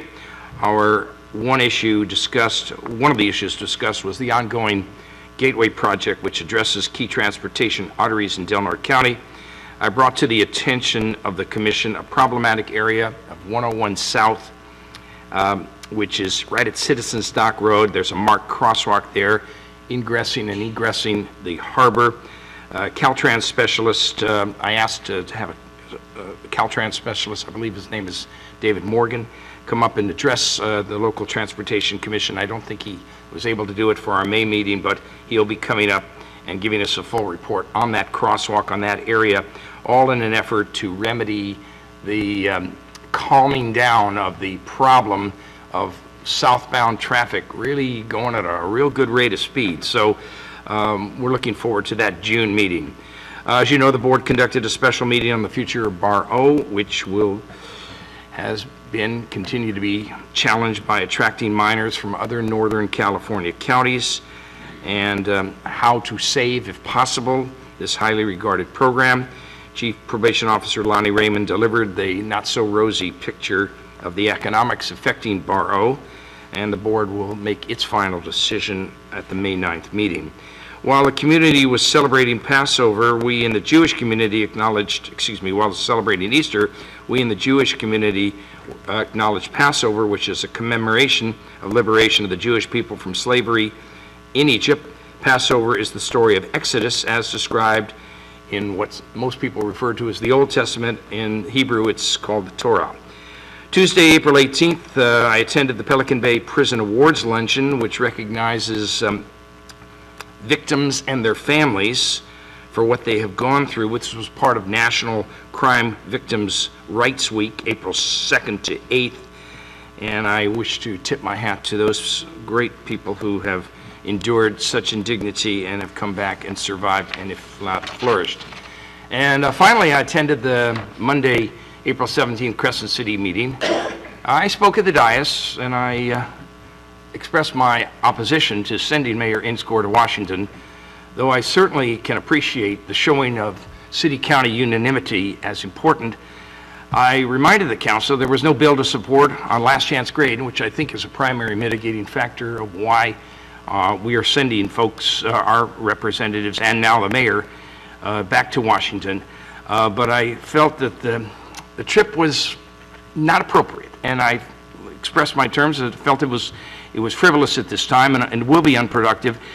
But I want to thank Mayor Inscore. At least he delivered previously unknown information as to this trip, which I had no idea until I heard Mayor Inscore say the trip is scheduled for June 7th to 9th. So I've heard that for the first time. And it will essentially, as Supervisor Berkowitz mentioned, will follow the 2013 agenda, which lobbies for essential air service and reimbursement of the federal payment in lieu of property taxes relief, which I believe is current at the federal level, not so on the state. It's a day of travel to Washington, a day of travel returning to Delaware County, and in between some meetings, which I don't know how you're going to do the hoofing between one location and next, but it will be a challenge. And I wonder how that will be done, and that's why I have and will continue to ask this board to have a discussion on a scoping session of what exactly you're going to do, when you're going to do it, and how you're going to do it. And I hope it would include all members of our Board of Supervisors, not just 3, but all members, and that we actually have this matter seriously vetted and discussed before you hop on a plane. So the council obviously voted unanimously to send the mayor to join the 2 supervisors already selected to go back east. And that's my report. Thank you, Supervisor. Supervisor Hemmingson. Yes, thank you, Chair. I was invited to go to a meeting of something that I was certainly unaware of that was going on in this community, which it's called a super utilizer group.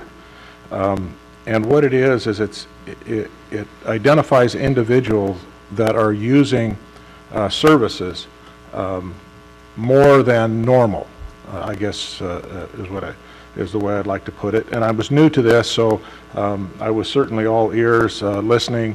But what a wonderful group that we have that's addressing this issue, and how compassionate and passionate that they are about this issue, and how well they're trying to take care of it. So I was happy to go there, and it was very informative.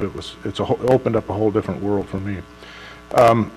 Also, as was reported, at a Del Norte Local Transportation Commission meeting where we did get an update on the last chance grade, and I was appointed as the Del Norte Local Transportation Commission's appointment to Congressman Huffman's last chance grade stakeholders meeting. So I'm very appreciative of the chairman of the Del Norte Local Transportation Commission, Darren Short, for appointing me that. He was also interested, and it was his appointment. He could have easily appointed himself, and he appointed me, and I'm very appreciative of that. I did attend the special session of the Board of Supervisors on the Barrows Boys Ranch, as did everybody else.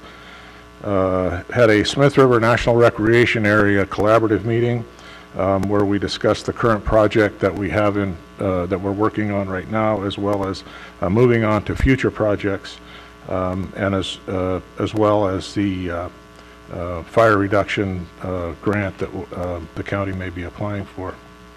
Had an RCD meeting, which is a Resource Conservation District meeting, and we had some discussion about AB 975 as well as the grazing leases and various other things. Then I had a teleconference with Senator McGuire's staff, Rob Christensen, and I don't remember the lady's name, but Annabelle, correct. So we discussed the AB 975, which has to do with the river, Scenic and Wild and Scenic Rivers Act, and there was, these things always seem to come up, and we always ask the questions about specific, and nobody seems to have those answers. And it's very disappointing that we can't find out what the impacts would be. They basically say it's mimicking the federal Wild and Scenic Rivers Act, but they don't know for sure, and they don't know about this, and they don't know about that. So be interesting. We did ask those questions, and be interesting to get those answers. We also talked about grazing leases as well as elk, and we had a Barrow Oversight Committee meeting, Supervisor Cowan and I, as well as staff, Lonnie Raymond and Jay. They're continuing outreach and trying to get more placements. We're hopeful, but it looks pretty slim. Also spent a little bit of time on the public records request that Supervisor Gitlin put on 3 of us about conspiracy, which are certainly unfounded allegations, which I provided with all the information, my phone records, my text records, my emails, all of that stuff, which takes time from IT, from County Council, about these issues. I also signed a statement saying that I had no conversations before that meeting with Supervisor Howard or Supervisor Cowan. That wasn't good enough. Had to get a signed affidavit under penalty of perjury notarized, and I also did that.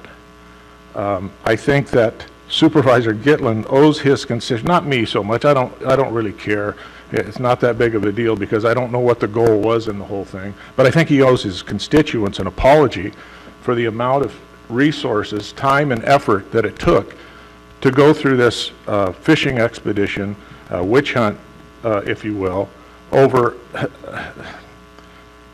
absolutely nothing, where there was nothing to gain.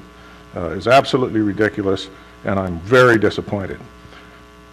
And I happened to view the city council meeting, which is pretty much the opposite of what our meetings are. They seem to be working together as a group for the betterment of the community, rather than all this stirring up of issues that don't really mean anything and aren't important to the community. But I was very happy to see that unanimously they were supportive of sending Mayor Enscore to Washington, D.C., along with Supervisor Howard and I, as a united front for these issues that are facing us. So I was very happy to see that, and I appreciate Supervisor Berkowitz's recommendations. It's the first I've heard. It's always been a criticism, but now he's actually putting names out of people that we should see, and also the bills that we should look at, which RCRC has already identified these bills, and we were already taking a look at them. But it's nice to see that that's more support, I think, of going and seeing the right people, which I think we should. That's my report. Thank you, Supervisor Hemmingson. And I'll reflect very quickly on the last piece of your comment. I, too, welcome that kind of support from Supervisor Berkowitz. You know, you've had the congressional experience. There's obvious connections there that you could support this board on, and I think it's more helpful than hurtful to have those prior. And I know we do spend a great deal of money with Greg Burns, and he's extremely well connected in Washington, D.C., and I'm sure he would not lead us astray. But if there are people that we do need to get in front of that could we could build that relationship with, which is critical to this piece, in my opinion, that's extremely important. And as Supervisor Hemmingson expressed, I thank you for doing that with us today. Busy last couple weeks prior to this meeting. North Coast Resource Partnership, something that Supervisor Hemmingson has spearheaded for us for the last 7 years now, originally developed out of response for Proposition 84 water bond funds, has generated a great deal of revenue for this community, which I know Supervisor Hemmingson was key and crucial in several of those projects, including the water tower in Fort Dick and also the water storage placement at Big Rock Community Service District, the project we all hear about today. The group is staying together specifically to now follow through with Prop 1 funding, and hopefully that the county and other community service districts in our area will be prepared to submit projects in the near future that could help us on infrastructure related projects or even in-stream related projects where we help restore fisheries habitat. But those discussions were great. That took place in Sonoma Thursday and Friday. It took a long time to get there, unfortunately, due to the road closures, but did eventually get there. As you heard, also had a solid waste meeting that Supervisor Cowan alluded to, also the Del Norte Local Transportation Commission meeting. I am extremely impressed by our new Regional Director, Matt Brady. He's been in constant contact with me specifically over the last 3 or 4 weeks now in response to road closures, in response to what's going on with last chance grade, exactly what they're doing, and even more importantly, looking forward into the future on where this Board of Supervisors will need to allocate time and maybe vital resources out of our Treasury to lobby important folks on the California Transportation Commission with upcoming spending. In particular, there's one coming up on May 17th in San Diego where the California Transportation Commission will be considering for funding $5 million towards an alternative route around last chance grade. We have discussed it at great deal amongst this Board of Supervisors. Today's letter shows our support of it, that we will be sending with wet signatures to the California Transportation Commission. I'm happy to see that taking place. Had a great deal of conversations with residents within my district around Verizon coverage and drops of that Verizon coverage over the last 5 months. It's been a real hole for everybody in the Smith River area. We are not sure why all of a sudden 5 months ago the coverage from Verizon dropped. The responses that we're getting from the Federal Communication Commission that Verizon responds to have been wholly inadequate. The responses we get from local representatives also inadequate. We can't seem to figure out why all of a sudden coverage would have stopped for Verizon customers within the area, but now it's presenting a safety issue for many, and I hope to be following up with somebody from the FCC soon on a more adequate response to why our coverage has been dropped. As mentioned, Barrow Boys Ranch special meeting. Also attended a interview on some food insecurity work that is being done by Building Healthy Communities with folks that might be having issues within our area. Attended the Workforce Center Career Fair, also the RCD meeting that Supervisor Hemmingson has mentioned.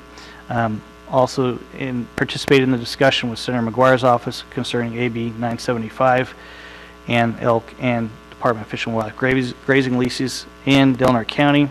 Had a conversation yesterday with John Driscoll, Congressman Huffman's representative, little disappointed in the lack of communication specific to an invitation that was made to representatives in both Delnor and Humboldt counties to conversation with ICE Immigration Service at the Humboldt County Jail last Friday.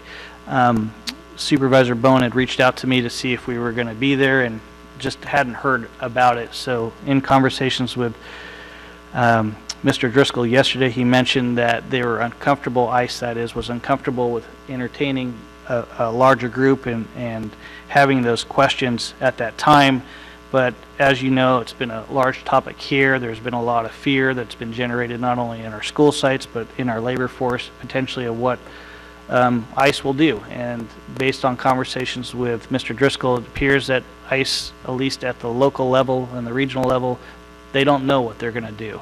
There seems to be some disorganization right now and really figuring out what the administration is going to do in relation to deportation and enforcement around what was campaigned on. So I've asked Mr. Driscoll to get us involved as soon as possible with any conversation specific to ICE. It is my understanding that Chief Ivan Menzel did go down for that meeting. I do have a meeting with him later today to discuss more of the details that came out of that. Had a lot of conversations specific to cannabis calls, and in addition, conversations, as you heard from Mr. Koopman today, around Klamath fishing regulations.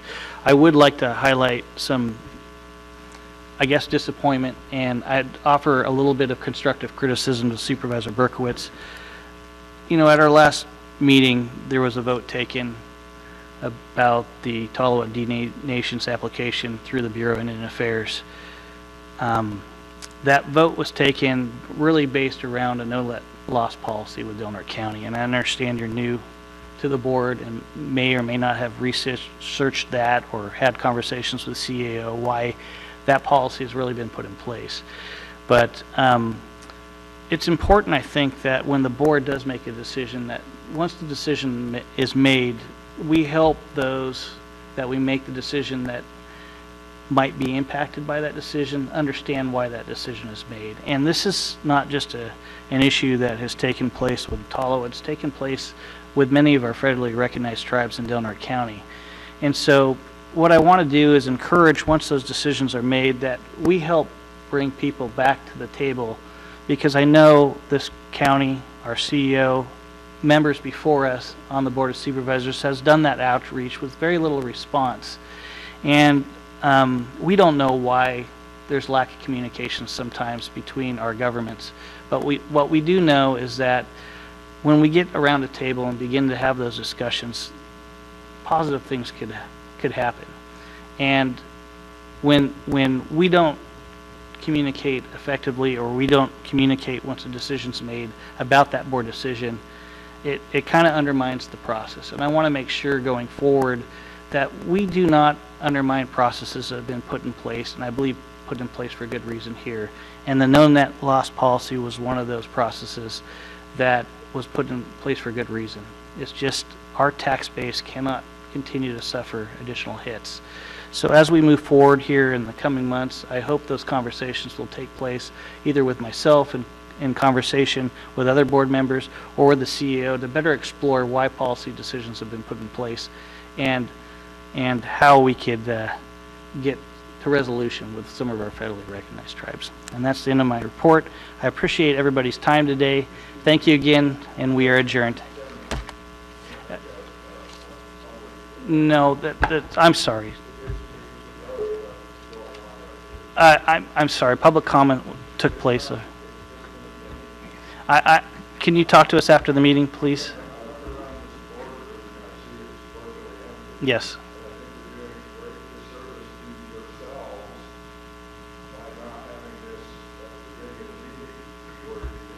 I appreciate.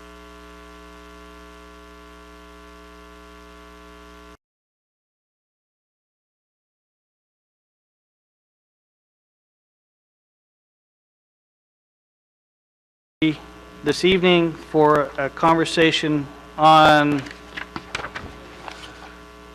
cannabis workshop zoning and environmental impacts. County Council will, what's that?